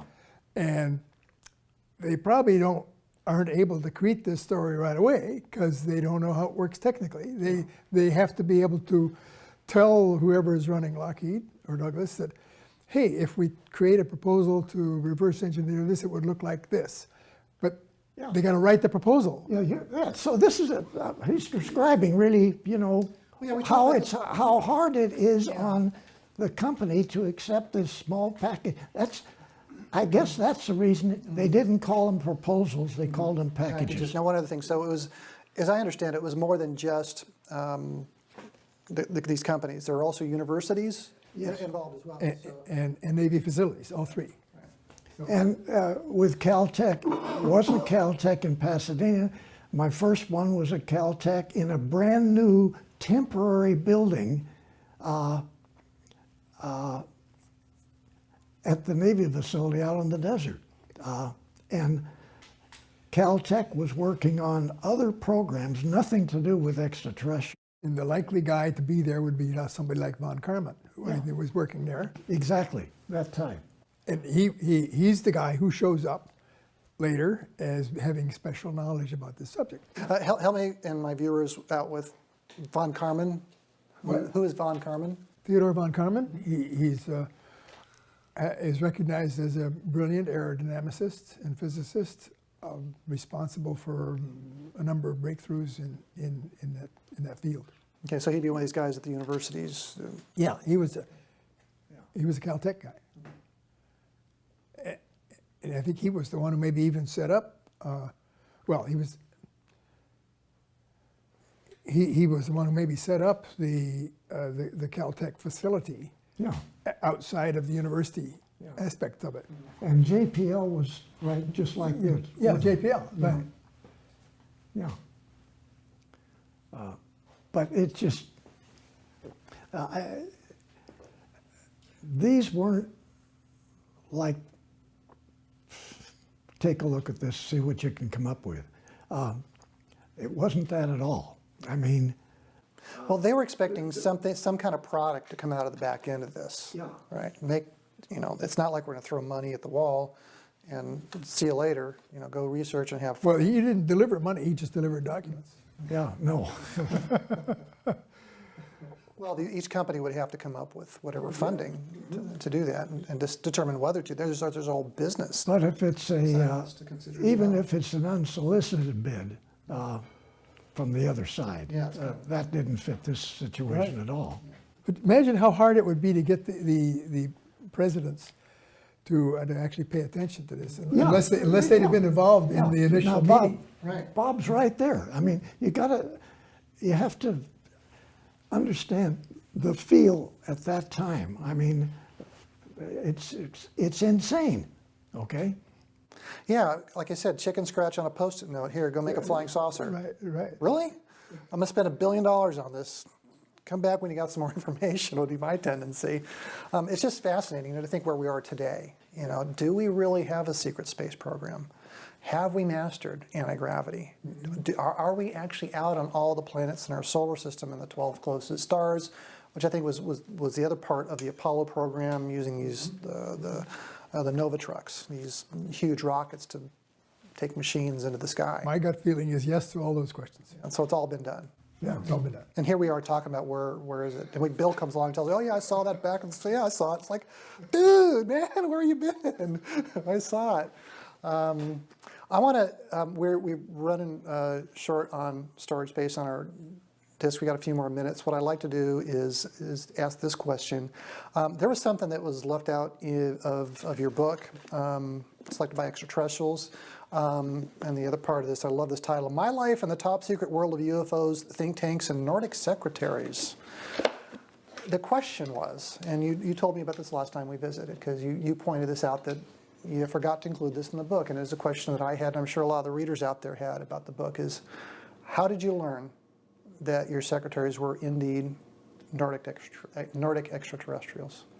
Okay, you have to go back to the chapter of how I got her, because there were three other people that came in first. And there's, in that chapter, they were nice young ladies. They were smart. Some of them actually really did work good. But then 5 or 6 weeks after we got them, they disappear. Or they get told that they were being transferred to the El Segundo plant. And then my attorney does the investigation and finds out that she didn't even report there, and she doesn't live in her apartment. What's this all about? This was after you were at Douglas? After you were at Douglas, right? Yeah. Okay. Yeah, and actually, on the Apollo program, I had an attorney, and no other section chiefs had attorneys. Well, that was supposedly to keep me out of trouble, because I was in trouble a lot, okay? But that was really because what we were doing had so many things in it that writing a document and isolating it so nobody else could build it requires legal process. And so that's what he really was. He put together these packages that came up in the development of the programs, where we would have essentially new businesses for the company. And so patents got involved. And it got so big that the Navy formed a patent office in San Francisco. We worked directly with them. It was a Navy patent office. Some of the stuff was coming from extraterrestrial. Some of it we were designing. It's amazing. And no other engineering department in aerospace even approached that because they never had the need. So we've got a few minutes left here on our time on the disc here. So if you can tell us how you came to actually learn, tell us the day you learned that your secretaries were Nordics. Okay, sorry to deviate from that. On one flight, about 6 weeks after I finally got my real secretary, and she reported for work, again, flying in another DC-7 to Cape Canaveral with my assistant this time, assistant section chief. He told me, he said, Bill, we could be in trouble. This is on the aircraft. And I said, what? We're in trouble all the time. No, he said, is it wise for us to leave her there because she could sell the whole company to our competition, Lockheed or Boeing? I mean, that woman is unbelievable. You can't leave her alone. She can do anything. He was worried you left the secretaries behind. Yeah. And so this goes on, and at that time, neither one of us believes that she's a Nordic. We don't believe that good-looking one over in propulsion is a Nordic. And even the guy that comes every once in a while, their advisor, Right. They're not Nordics. We don't believe that. Actually, it was over a year before we really accepted, because of conditions that came up, holy cats, they really are Nordics. Wow. And everything after that completely changed. That's when she simply opened up and started telepathically putting stuff in my head like so fast I couldn't even keep up with it. Answering the problems, coming up with major problems, answers to them. Now, she didn't answer all the problems, but I would say she answered over 50% of all of the major problems of Apollo. The other stuff I sort of came up with sideways about the answer to the others. Sure. I mean, so you can't really credit them for providing all the solutions to Apollo. We discussed that in the car on the drive up. So can you tell us about what happened in the staircase? At what? In the staircase. At the staircase? Yeah. Okay. Our building in engineering was nothing but a wooden hangar. My section was in the second floor of that hangar. It was a big high curved roof, all made out of wood.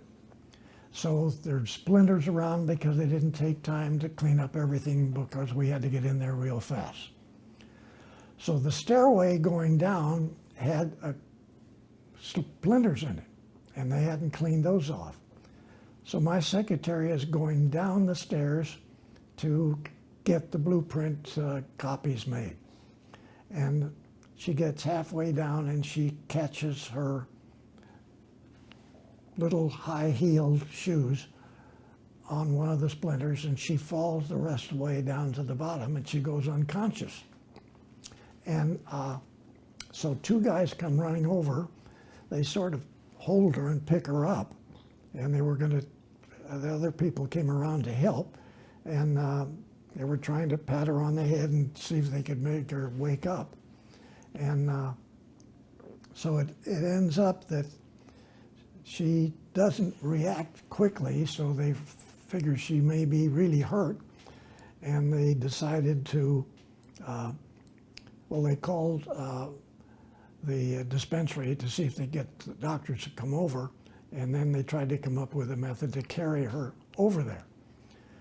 So while this is taking place, she's talking to, no, other people are asking her questions, and she's coming back with stupid answers. And so her boss then said, told her to wake up because she could be hurt and sit up and everything. So she said, who are you? My boss is Bill Tompkins. He's the head of Apollo. And says, no, I'm not. I'm your boss. I'm Captain so-and-so in the Nordic Navy.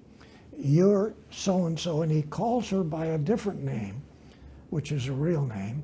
And they said, you're a lieutenant commander, and I'm your captain.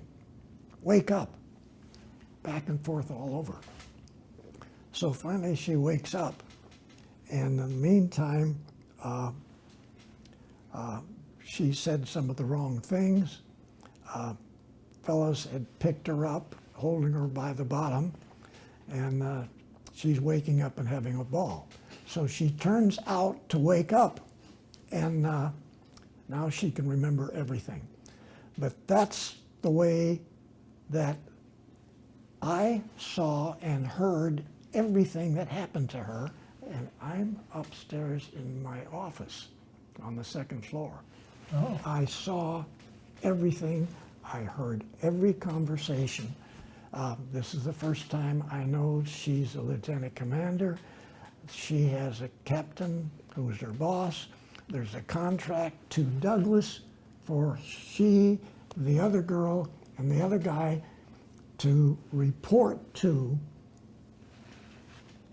the admiral everything that goes on, the Nordic Navy admiral, and that mission was a mission to us to see that we accomplished the Apollo missions, all 4 of the Apollo missions.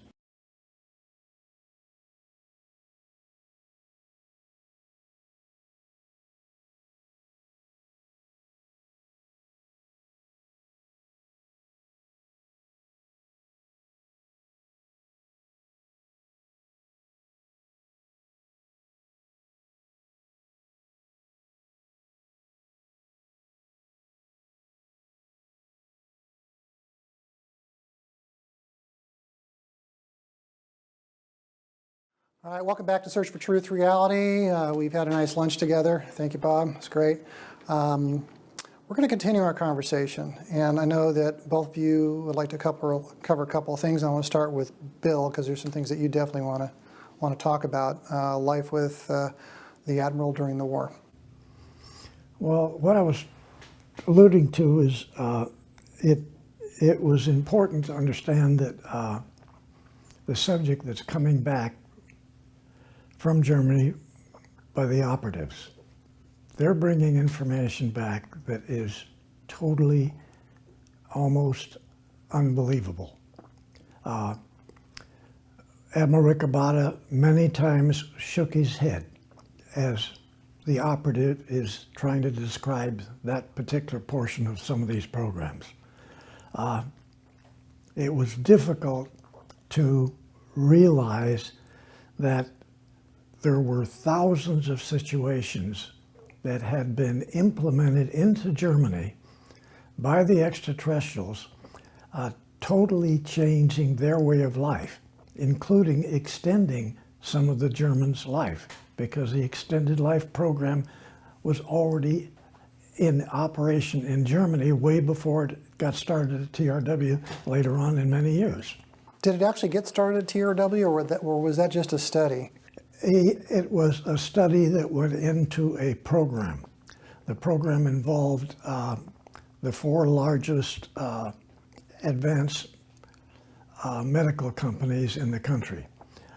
It has been a classified program.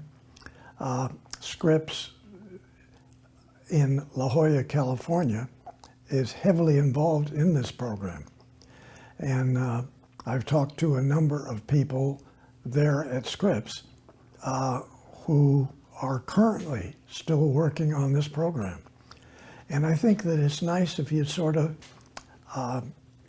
let me describe what happens to people that get on the program. And there's been over, I'd say at least 50 or 60 men in the past 20 years, and probably over 40 of women that have been involved in this extended life program. And it's all the way from a few weeks of extended life out to the highest is 43 years.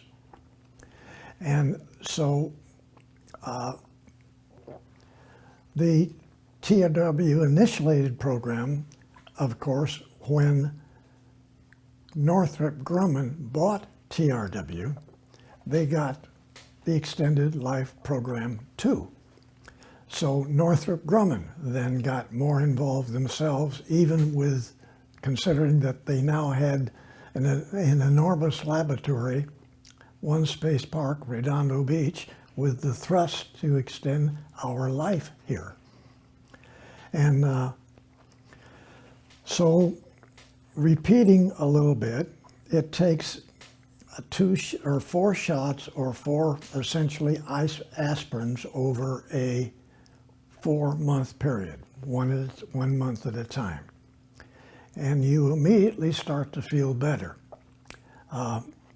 Different people were able to, their systems were able to accept the program faster than others. Many of the fellows were really slow in getting through it, and it took them a good 4 months to make the transition.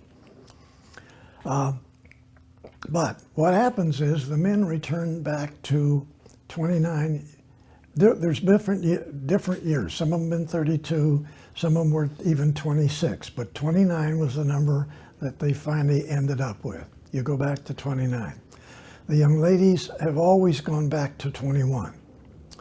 The big advantage here is that you have a minimum of 400% greater capability use of your brain.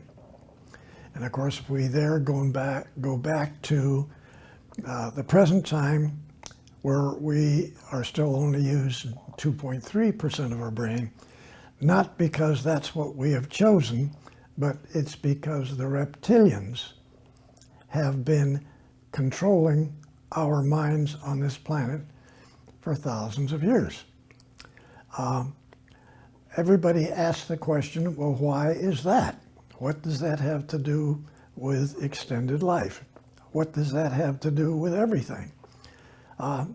Turns out that extended life allows you to physically be in the same capability that you were at that younger age.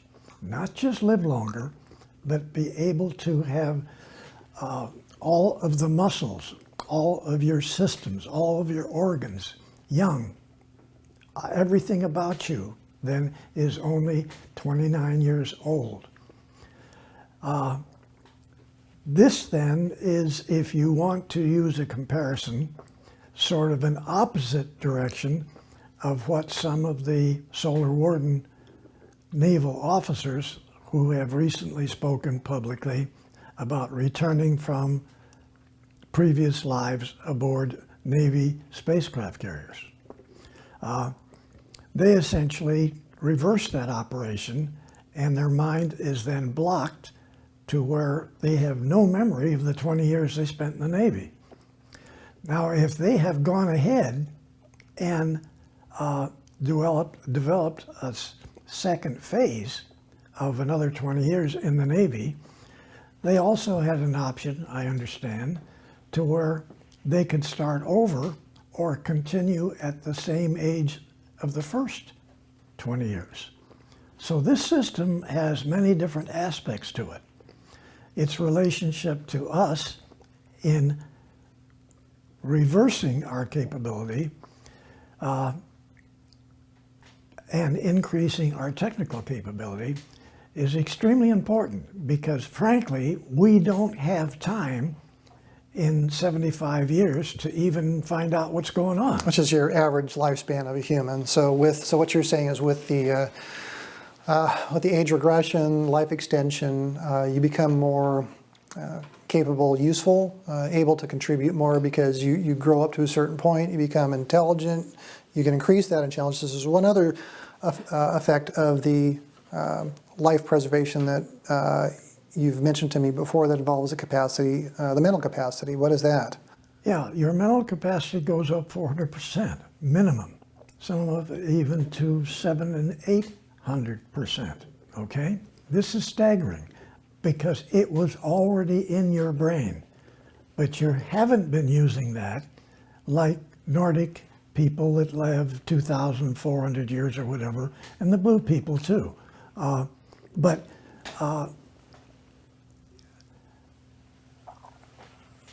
not being able to live that long restricts the use of the brain that you do have, and for the reptilians to be controlling our brain capability, that's one thing, but to prevent us from living longer, I guess you have to ask the question, well, why would they do that? If they kept us running for a longer period of time, they could use us more. But there's kind of a side effect that's in this. And it gets into an area that Bob and I have discussed, and I guess you and I have discussed too, and probably be better not to get in that part. Okay, very well. Fair enough. You've, I just want to make it clear for our audience that aspirin is a billism for any pill or drug. It's not you're taking 4 aspirin, so don't go run out there taking your aspirin one a month because it's nothing's going to happen. The blue people, you've mentioned them just a moment ago. Now, is this something from your own experience or something that you've heard from others? I have to discuss my part because yes, there's a great deal of data about them helping us now, but essentially, one of the groups of people that were assisting TRW, Nordic people, were the blue type. The level of assistance was primarily advisory, not by a person, but by the thoughts.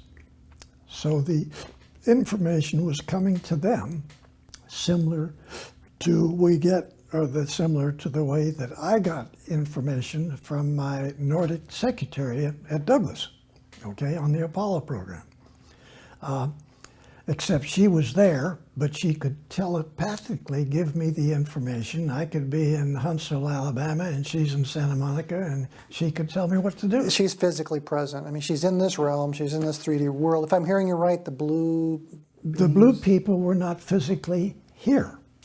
They were here, their minds were here, but they weren't here in their bodies. Were you the only one experiencing the interface with the blue people? Did I what? Or are you the only one that's interfacing or communicating? No, there's thousands of people that have been interfacing with them. Mm-hmm. But in the context of TRW and the research that's being done there, was there anybody else there at TRW who? Yes, there's different programs that they were involved in. And they were then shown in a way that their thought levels were in the conference rooms in technical meetings. And they would make their suggestions telepathically. And say one of the people that was in the meeting that was not familiar with that correspondence or those people would end up saying, those are the blues that are talking over there, that's their recommendation. And yes, they fully understand our problems in the program. So essentially what you have is telepathic information being suggested not to 3 or 5 people in the meeting, but to all of the people in the meeting. So everybody hears the suggestion. Well, where did that come from? Well, as though they're there. So what you're telling me is everybody in that room, for whatever the purpose is and whatever the project is, everyone is privy to the blue people communication through telepathic thought. In that level of TRW, yes, and on those programs of TRW, totally unaware in most of engineering, okay? Separate program communication advisory. How long ago did they start their communications with TRW? Do you have any idea? Well, this was shortly after TRW formed, okay, which was 58, 59 time period.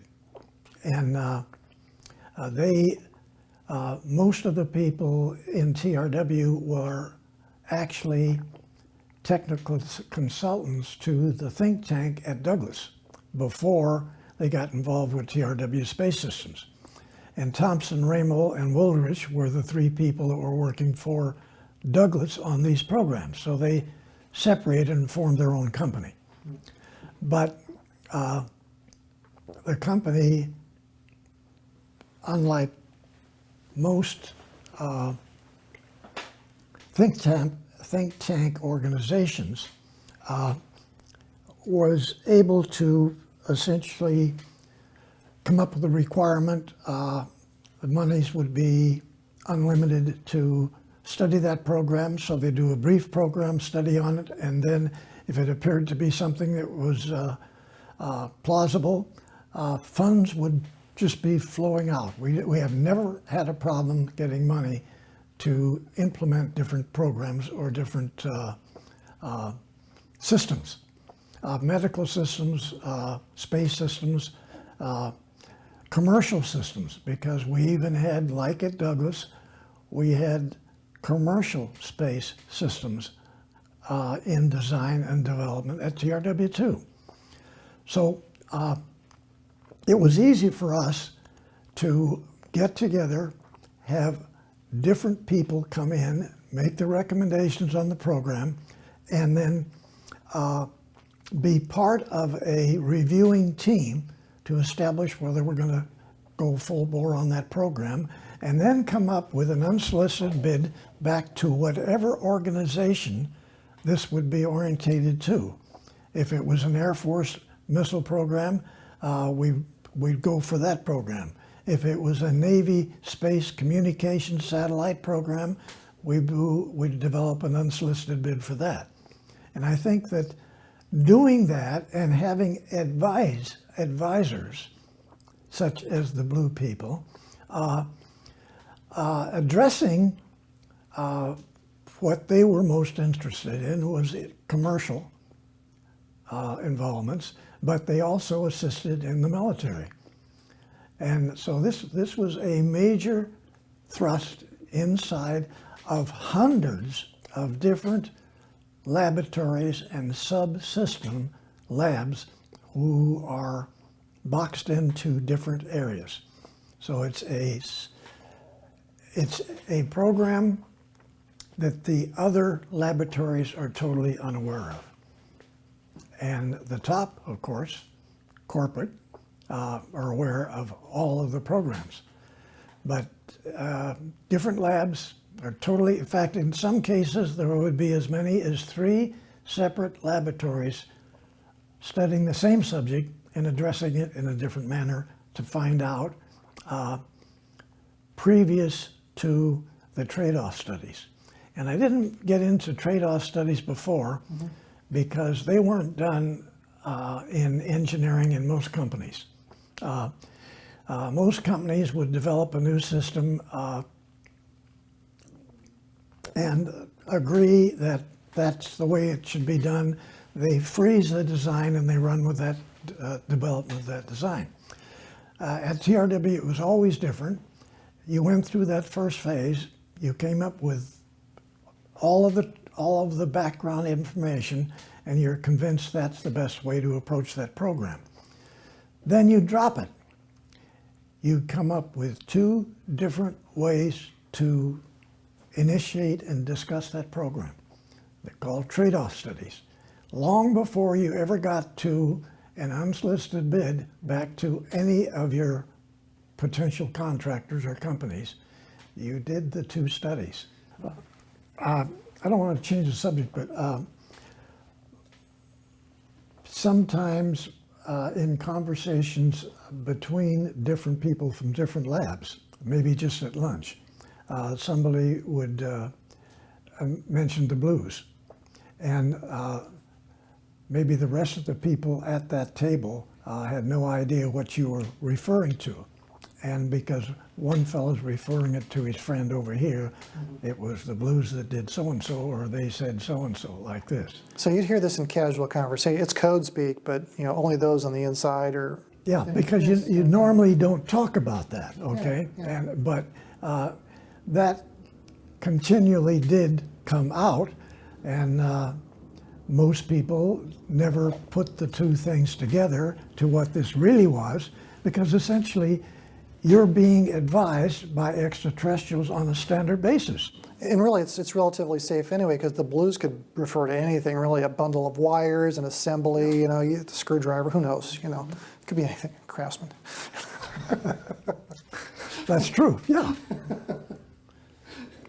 But blues came along later, and that was something on a continuous base, okay, of, you got to say, open extraterrestrial assistance. Yeah. Did you know about the blues before Bill just now mentioned it? Never heard of the blues. Look, we just all kinds of revelations today here. Thank you for all these gifts, Bill. It's really. Well, it's part of what we're doing, okay, and it's part of what we've been doing. There was, I'd like to go back, if we could, for a few minutes to Admiral Ricabata's efforts with his operatives in Germany. Do you want to talk about your experience and then get into that insofar as what it's like living as a young sailor working for Admiral Ricabata? Yeah. First of all, I won't get into it, but if any of you folks out there are interested at all in what Bob and I are saying, please pick up that book that we've got, which is Selected by Extraterrestrials, okay? And wait a minute, if you don't even buy it, just get on your computer and type in William Tompkins. You don't even have to say Tompkins, the aerospace engineer. All you have to do is just type in William Tompkins. You're going to get pages and pages and pages about this subject, okay? On the internet. Okay, but what was happening was that when I was 8 or 9 years old, I built a 6 different types of what I would assume a space rocket would be. I built the models, great big models. And one of the Navy commanders saw the models. He was a friend of my dad. And so he said, you ought to build ship models. That's a good model. You ought to build ship models. So anyway, I built some 45 Navy ship models, where an aircraft carrier is about this big, a destroyer is about this big, all the same scale. These are all on display in Carlsbad now. And I'm just a kid, and so I look up stuff in the newspapers. I look and start collecting different types of magazine articles where they've got photographs of different ships. And then my dad takes us down, we were living in Hollywood. My dad takes us down to Long Beach, and the Navy has these enormous, big, powered, open boats, powered boats that they use to transport personnel to and from the ships, to the base, to the harbor. So we rode those out like on a Sunday afternoon. So we get to walk on the ships quite a bit. They hardly covered up too much, but you couldn't take a camera. So I'm interested in the latest version of, say, an aircraft carrier's secret equipment, where the 3-inch anti-aircraft guns are, where the big 5-inch automatic anti-aircraft guns are located on the ship. And I have to have my models just as most up-to-date as I can get them. And so then I need radar, and I need where I didn't know it at the time, but I walked the flight deck of one of the carriers. I think it was the Lexington, and very large ship. And they had steam catapults up on the bow where they used to catapult the aircraft off so they get a lot of them off real fast, whole squadron of them. And then they had arresting gears where you had a hook on the back of the airplane. You drop down on the final approach to the flight deck, and your hook that's dropped down catches on a cable, and that stops you. So you don't have to take a lot of the runway space. So, of course, those were all secret things. So I walk the deck, and I have a little pad, and I make a sketch of that, how big it is, where it's located, and this sort of thing. And then radar was a problem. But at that time, they had rectangular radars with some types of structure in between the big main support. So I walked the deck to where I can find the sun throwing a shadow onto the flight deck. So I walked that size of the shadow, and I mark that down. Then I go up to the bow, and I walk the length of the steam catapult. And when I get home, I make perspective drawings of this, and then 3 view drawings of these, so that I can add these onto the ship. This is all from, a lot of stuff's from memory as well, so it's from your memory and, as I understand it, and your drawings. Yeah, and so then I make the drawings. And so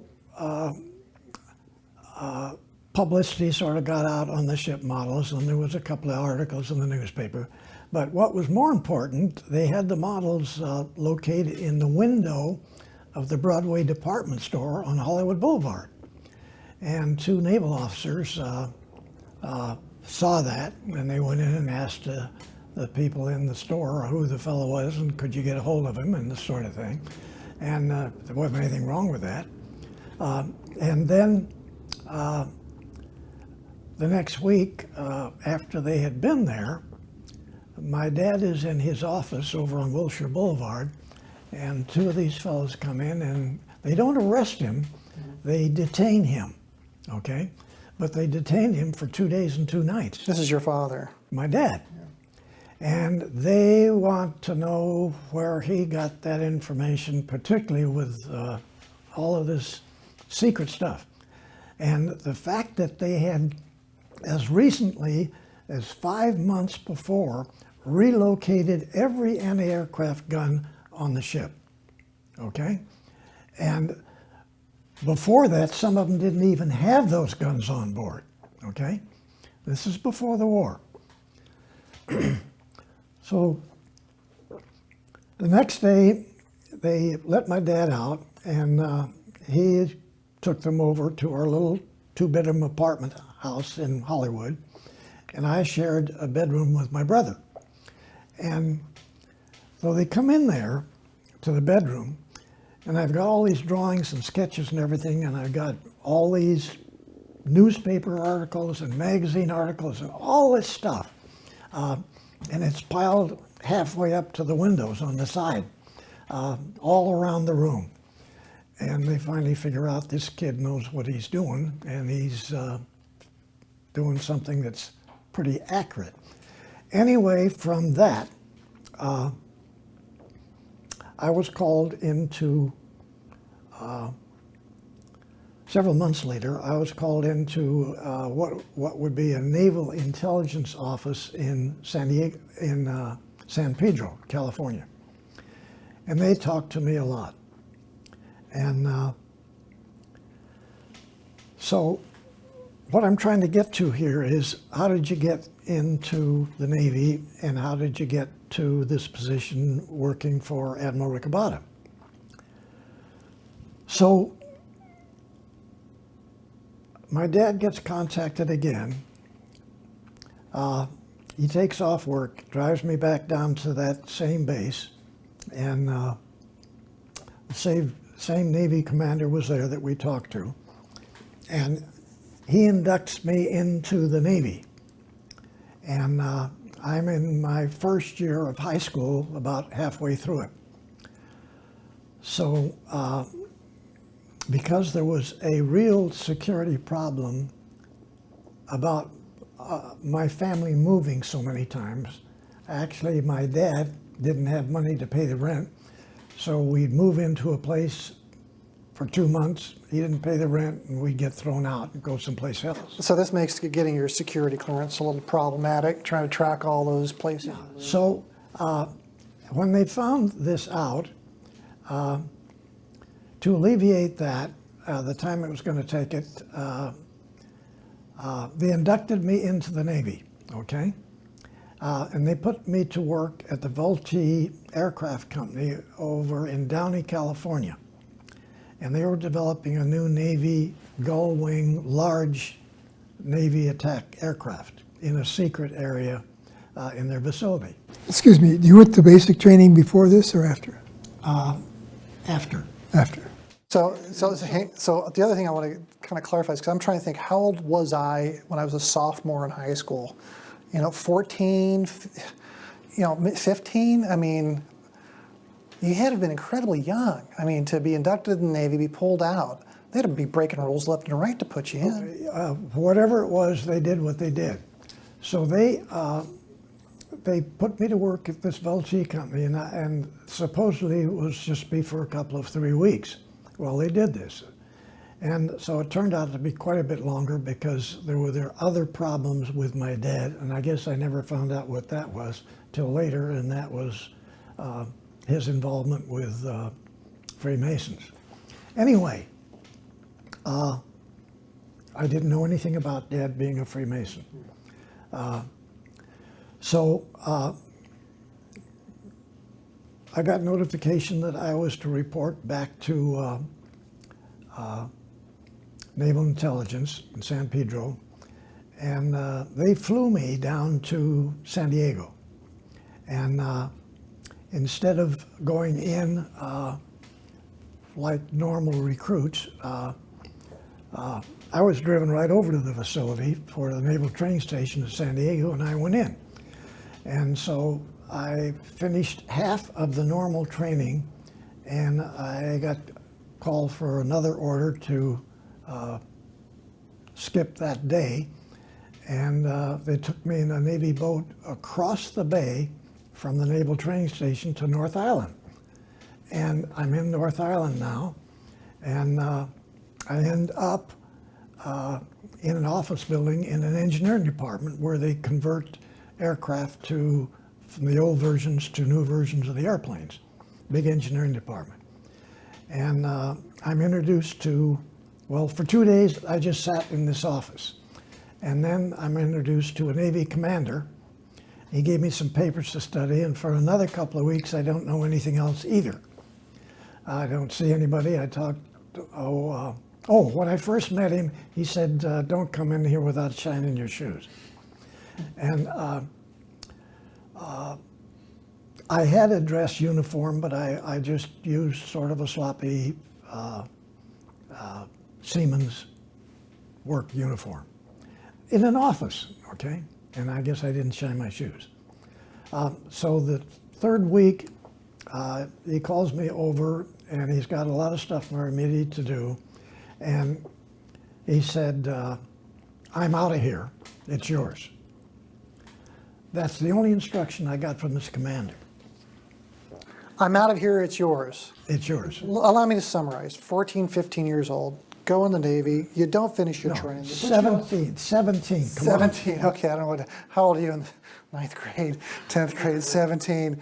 I mean, you're not even 18 in the Navy. They put you in training, they pull you out of training, they stick you in a building over here for, read this, shine your shoes, I'm out of here, it's yours. Yeah, okay. Okay, No, wait a minute, I'm a 17 years old. Okay, wait a minute, I'm a third-class seaman, okay? Even better. With all these officers are on, okay? And Do you see how this doesn't make any sense? no, it doesn't make sense, okay? So this nice young lady comes over to me, and it turns out that she's the engineering president This is very strange. It's a Navy facility. Really? North Island Naval Air Station is strange, but it's structured exactly like an aircraft company. So the title of the president of the company, or the engineers, or the engineer managers, or the drafting staff, or whatever, they all got commercial names, but they're all Navy officers, okay? And Hang on a second. so Hang on a second. So, Bob, I have a picture in the other room of him with the women that he was working with at that time. okay. oh, you have the picture? I had the picture. Oh, is this one we were talking about over lunch? Yeah, that was one I was going to show you. Can you get that? Yeah. Take a break here. Just say, keep rolling. We're good. We'll just keep rolling. Actually, this one is worth. No, this one is worth seeing. So, all right, while he's off doing that, basically, I was ribbing Bill. It's like everywhere he goes, it's like it's all about the skirts. He's always working with the ladies. Everywhere. There's a foxy secretary or two or three, and every job you've had, it seems there are all these beautiful women. And actually, they all were, okay, beautiful. They all were top level. They all were graduates, and they all were tremendously capable. So you got all these people running around. Every place I went, I had those. Yeah. Okay, don't ask me why. I I won't. can't answer that either. I just find it just odd that here you are, a third-class seaman, and officers going, it's all yours. That doesn't make any sense. These guys are running around in Navy, playing Navy, but really they're corporate on a Navy base. We have to get this in your when we're talking, but Yeah, we are talking. But I'm just saying, I got flight skins, okay, Yeah. which means I fly every month, okay, and this means that I am going to be trained not just as some guy to help out on an airplane. I'm going to end up being a pilot. And lo and behold, the Admiral has a high-wing, 7-passenger, big single-engined airplane that he flies all over. And I end up on board that airplane, flying all over western United States. As a pilot? With his pilot training me to be a pilot. Okay. And that, I got navigation, I got everything. And I never went to school one day, okay? And when I came out to get a regular pilot's license, I went through that because I didn't have to take all the tests I could automatically take, okay? But the point is that I was getting flight skins, so now I'm flying co-pilot on a Navy PB-4Y2 float airplane, Jeez. okay? Okay. Oh my God. Now, with Is this that, you? Is this really you? that is little Billy Tompkins, come Now, on. Billy Tompkins is attractive.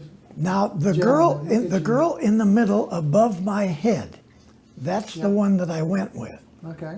She was my girlfriend. All right. And actually, she was one of the gals that helped me out. This is actually a really cool picture. I like this. This is like something you might. It's got the badges on. It says North Island, I think, doesn't it? Yeah. ANR NASSD.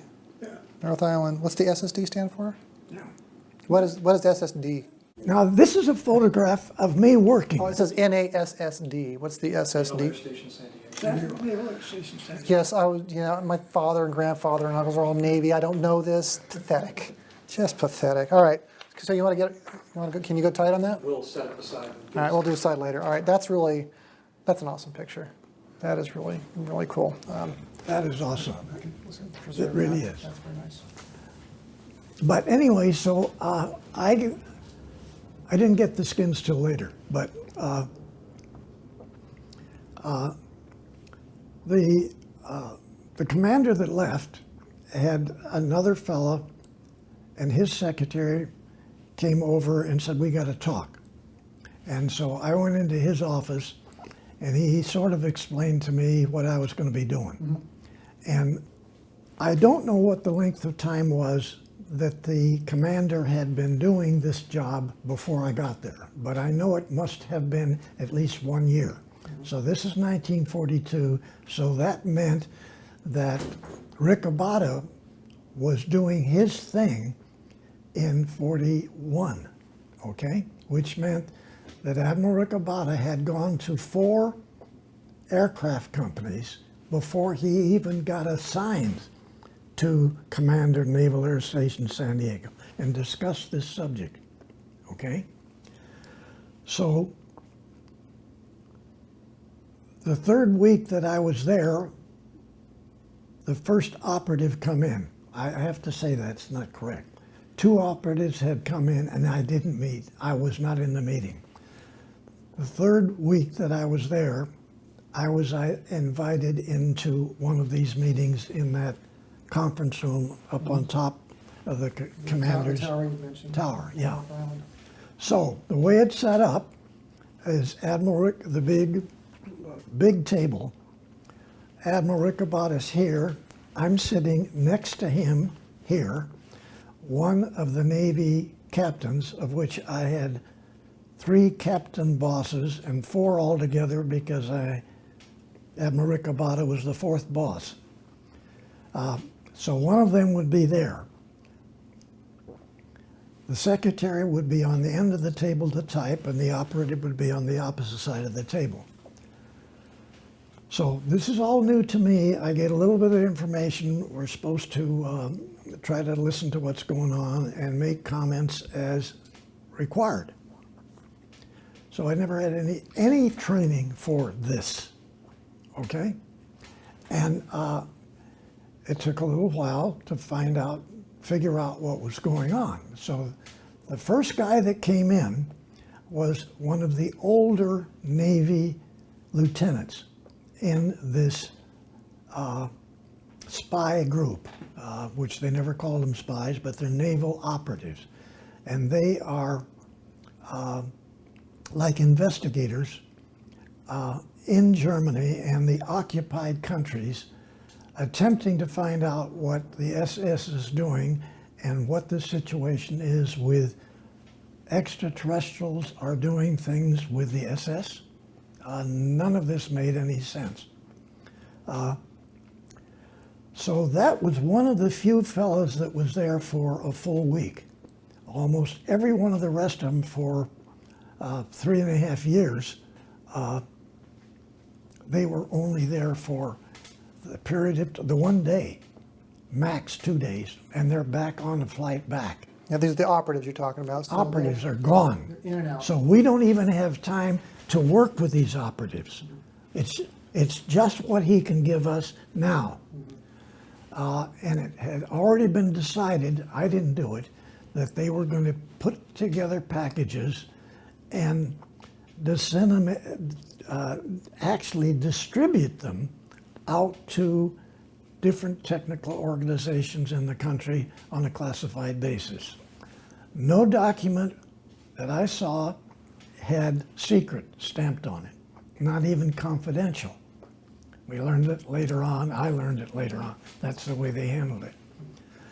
So after the operator had finished presenting his information, and after 1 or 2 of the captains finished all the questions to try to get better answers to what he's presenting, and the admiral does too, it was my job to stay with him for the rest of the day, the night, and the next day before he gets on another plane and goes back, okay?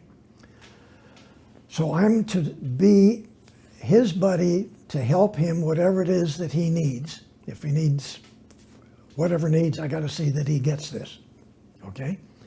And by that same time, I'm to get as much additional information as I can from him of what he had presented.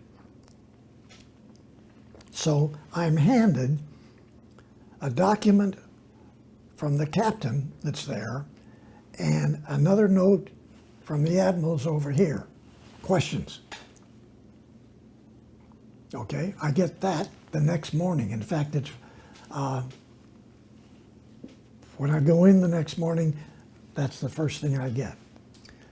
But going back to how this starts by day is that always after midnight, the admirals, I'm in my barracks asleep. The admiral's aide comes in the barracks, taps me on the shoulder and says one thing: he's here. Nothing else. I get dressed as fast as I can get dressed, and I still just look like your photograph of me. Okay. That's the way I look. Okay? That's it. And I got my little badge. So I grab coffee on the way over. We get in there. The operative's sitting there already, and he's got stuff on the floor next to him. He's got stuff on the table. And then he's got his own notes, pretty well outlined. Some of these guys were real sharp. And he presents this information, if it's communications, something about communications, he has a box full of stuff. Whereas if it's about some sort of propulsion systems, very little. I mean, sketches, notes, this sort of thing, a couple of drawings, Occasional photos? occasional photos, and also there were the hieroglyphics, okay? And he made his notes on the hieroglyphics from talking to the other German guys as to what do you guys understand what that was? What did this one mean? Okay? And he would have a photograph of that particular bar or that structure, piece of metal. So these operatives would get in a position where they can see the technology that's been worked on. It's got certain things, glyphs inscribed upon them. Whether they're Egyptian hieroglyphs or not, there's some kind of a glyph. It's something that we don't recognize. Yeah. And they've got some notes in there about, I assume, what this thing is. And, Yeah. But as far as decoding what these glyphs are, do the operatives have any clue? Do they even know? So this, what I'm trying to say is, I had one buddy that was a commander, and he was really friendly with me, and he knew what I was doing. And so I kept asking him, what in the hell, why do they do this? And I'm trying to get a better feel. We need a whole lot more information than that. How are we going to, and I always said me, because I never thought I was going to be the one that had to deliver it, okay? I said, how are you guys going to get this over to Lockheed? Or gosh, you said you're working with JPL and Caltech. You're working with them? How are you going to explain this? And I'm looking for a manual. Okay, give me a manual. And we don't even have a German manual on this. And but this first one was really hard for me. Yeah, so what you've described so far is really your first foray into this world, and you're expressing, it sounds like a little bit of frustration. This is my new job. There's pieces missing here. What am I supposed to do? But surprisingly enough, I seemed to come on board faster than I thought I would. Okay, and I did get help from the captains. There was two of the captains that really helped me a lot. The other guy was around once in a while, never did help me. But it was that this is your job. You're not doing anything else except putting these packages together, and nothing was said about mailing the packages to the contractors. It's all very unusual. I mean, that they would pick you, that you're so young, that you didn't finish training, that et cetera, et cetera, et cetera. You fall into this position. Yeah. And now all this responsibility is kind of heaped onto your shoulders. But wait a minute, I missed the most important thing. In Dr. Black's English lesson class at Hollywood High School. I can't spell, and I can't talk. So he takes me, puts me up in the front, and makes me do a dissertation, a presentation, and spell everything right. And I'm still spelling it wrong. Yeah, this is before the Navy got a hold of you. Yeah, I'm back in Hollywood High School before they took me. Okay, anyway, so I can't spell. Now this guy knows I can't spell. Yeah, also, I've seen your writing, Bill. I know you can't Okay, spell. all right.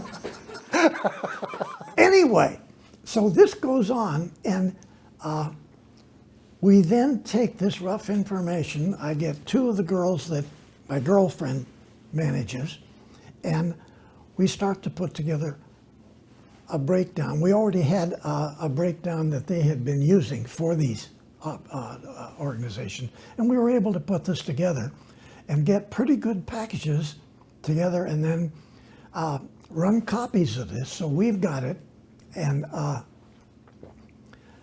at least one of the 3 Navy captains has filed every single one of these besides our regular files, okay?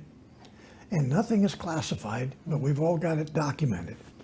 And so then I have this photo lab. The Navy had a big photo lab there, and the old commander that left, he had this small personal used Photoshop. And you've seen the pictures of it, and you've seen the gals that run it, okay? That one right over there. Right over there. So when Bill says Photoshop, it's not the Adobe program. It's a place that processes pictures, photographs. Yeah, so, but we know not only photographs, but we run copies of all kinds of stuff that are possible related to this, that is part of the package, okay? That we then can say, I don't know whether this is that or not, but that's what he indicated. Right. I think Bill or Bob, you wanted to make a point? Yeah, I think, Bill, you've described in great clarity the process that you went through for these 29 people for those 2 or 3 years. And clearly their focus had been told to be the technology of the UFOs, largely, right? And my question is, did they ever talk about Antarctica? Going to Antarctica, submarines, big submarines, taking people to Antarctica, relationship to the any reptilians in Antarctica, or was that kind of out of scope? The operatives knew about Antarctica. They knew about it. They did, okay.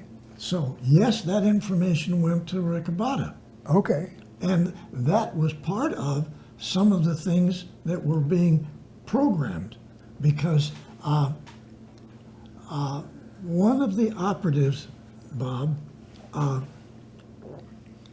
he was into a specific facility, and the facility was being packed up and being shipped to a different location. Okay.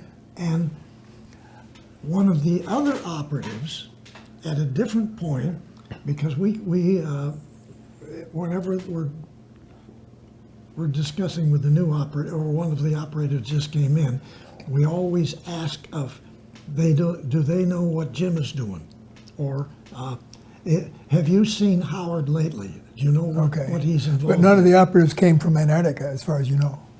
No, but they said stuff is being shipped to the submarine base. Okay. And then another thing from a total different area,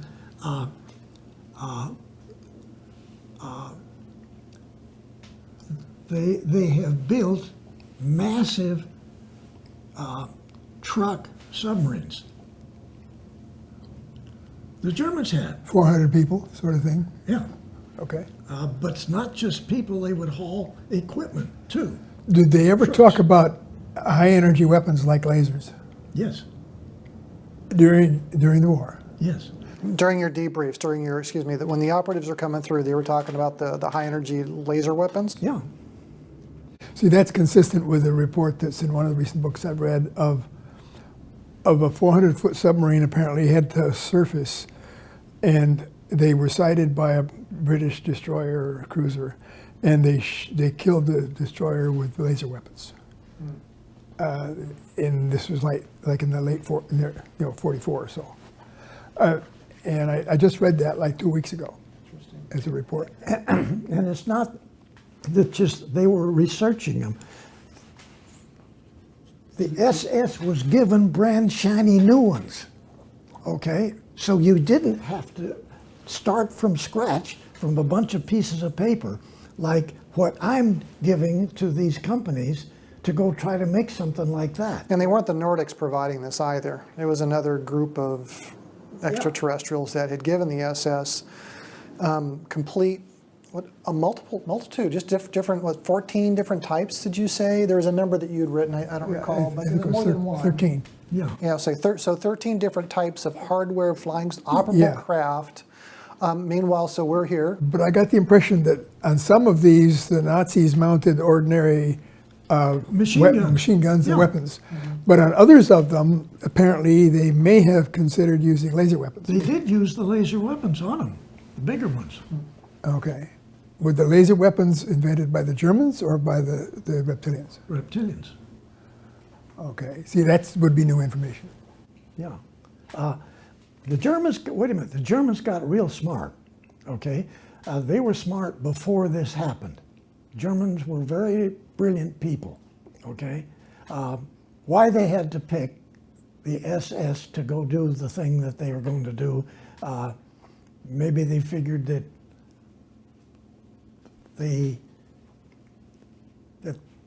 what their missions are is not really very legal, okay? And it may be that that's the reason, but back to this information that comes in.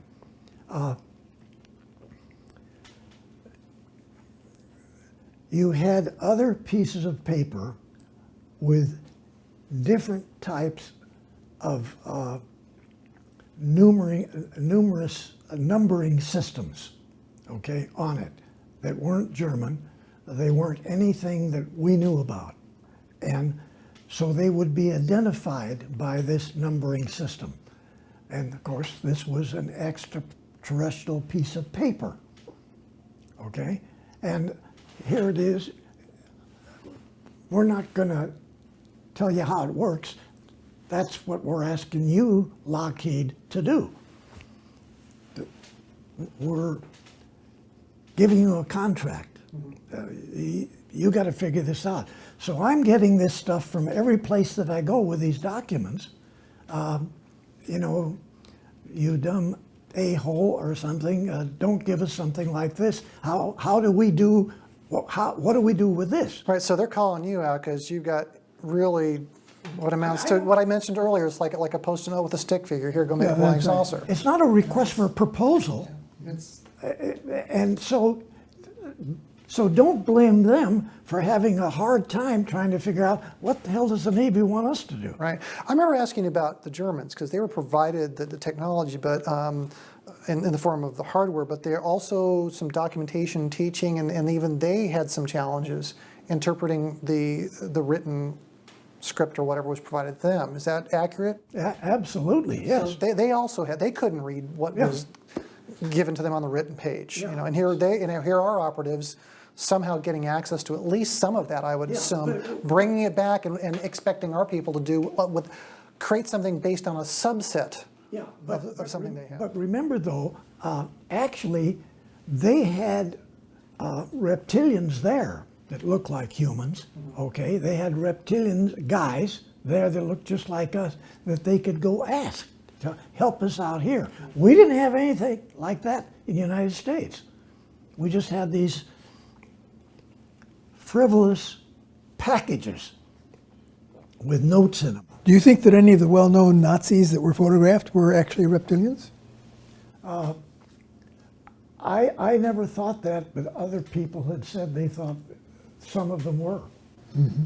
Don't know yet. I never thought it, Okay. but I don't know. But we're just trying to say, please, you've got to realize how hard this was on American organizations to take this information and run with it. And if you stop and think, what you just said was that somebody in the Navy gave Lockheed Aircraft Company one of these packages, and 4 years later, the Skunk Works gets started. And so, isn't this upside down with what you thought? And so, yes, the programs were secret in every one of the companies, organizations, but information is leaking out. And eventually, the Skunk Works becomes reality. And it's sort of like a small think tank at Lockheed.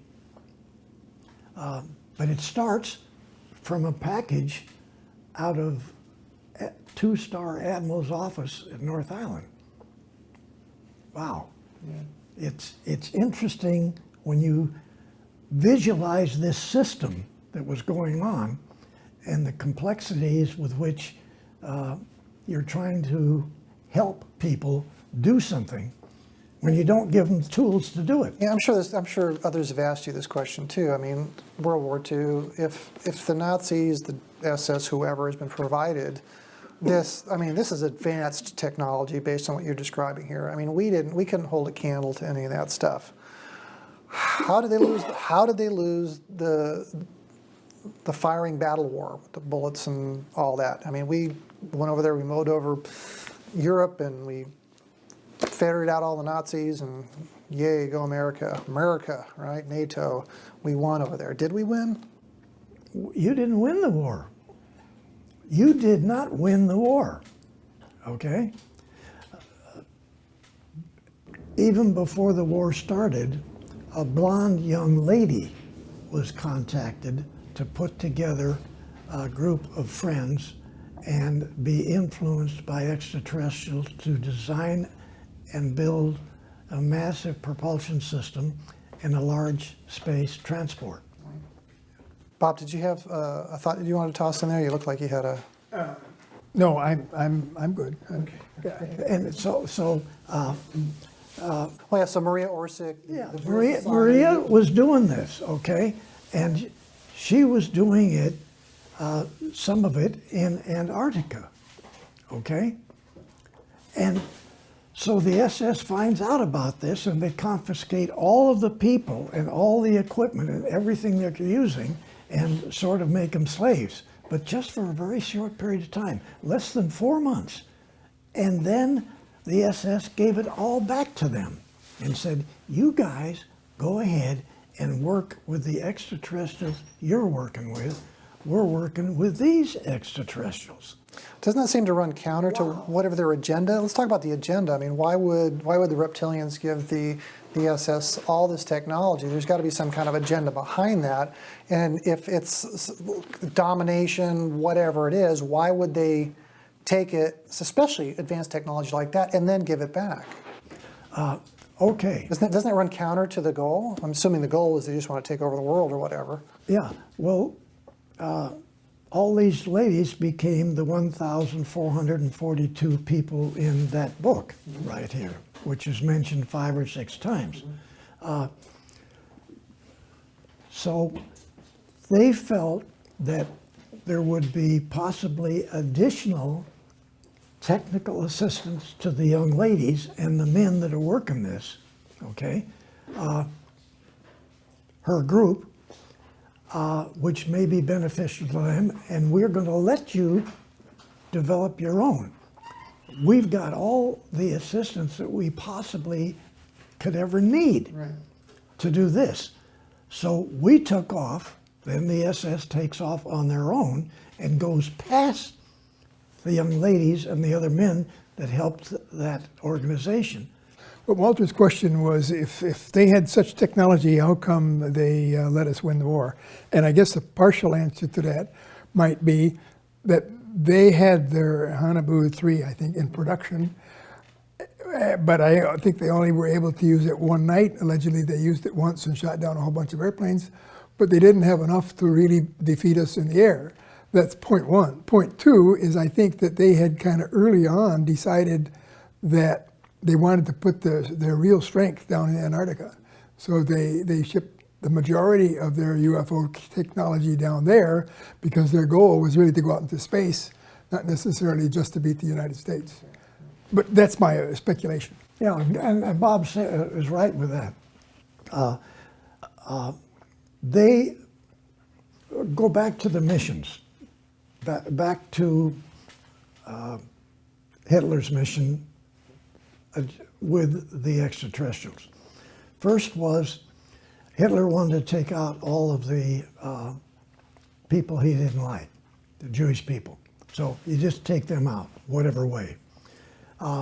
But secondly, you take every man, woman, and child on this planet and put them in these in-mountain production facilities all over Germany and the occupied country, building thousands and thousands and thousands of extraterrestrial vehicle, military space vehicle, and operate out in the galaxy with these, along with the reptilian naval battle groups, and do the same thing, enslave every planet they can find out there off of every star they could find. But they never got thousands done before they lost the war. Yeah. What final word would you guys like to have before we close off this day? Oh, but before Bob sits with his, let me try to say, the way Bob's going to say it eloquently. I'm just going to rough something. I'll roll. Personally, wait a minute. No, personally, I want to see this information disseminated out across the planet. Okay, I want the public to understand what has happened. I want that that they have sufficient information to bypass this problem. I don't believe anything you're saying, and start to accept this reality of extraterrestrials. Okay, and it's imperative to the people on this country to understand what their position is, and this needs to be fixed. And any help we can get from any extraterrestrials out there to counter some of these black hat people out there, this is great for us. We need to get everybody involved. I've got a limited perspective at this point. I think there's two things that drive my thinking. One is the incredible sophistication that organizations, including governments, have had in keeping secrets. That's thought number one. And I believe that can be a convincing story, but it's a challenge because most people believe Washington can't keep secrets. And it's very difficult to get over that little hump. The second thing is I would say I'm not looking toward the aliens to solve our problems. I'm thinking that full disclosure will probably let the best results flop out. So I would say I'd go for full disclosure about everything, including disclosing things that would put a lot of people in jail because I think they deserve to be in jail. So those are my two main thoughts. And I think Bill's story really supports both of those arguments. Bill is himself trying to get the truth out. And I think the truth can set you free. Nothing wrong with that. Indeed. Well, someday we'll have that, shall we? Yeah. Yes, better sooner than later. Better sooner than later. Yeah, I agree. All right. Well, thank you everybody for watching my YouTube channel, Search for Truth Reality. This is today with Dr. Robert Wood. Thank you. And William Tompkins, as always, thank you very much. And we'll see you all next time.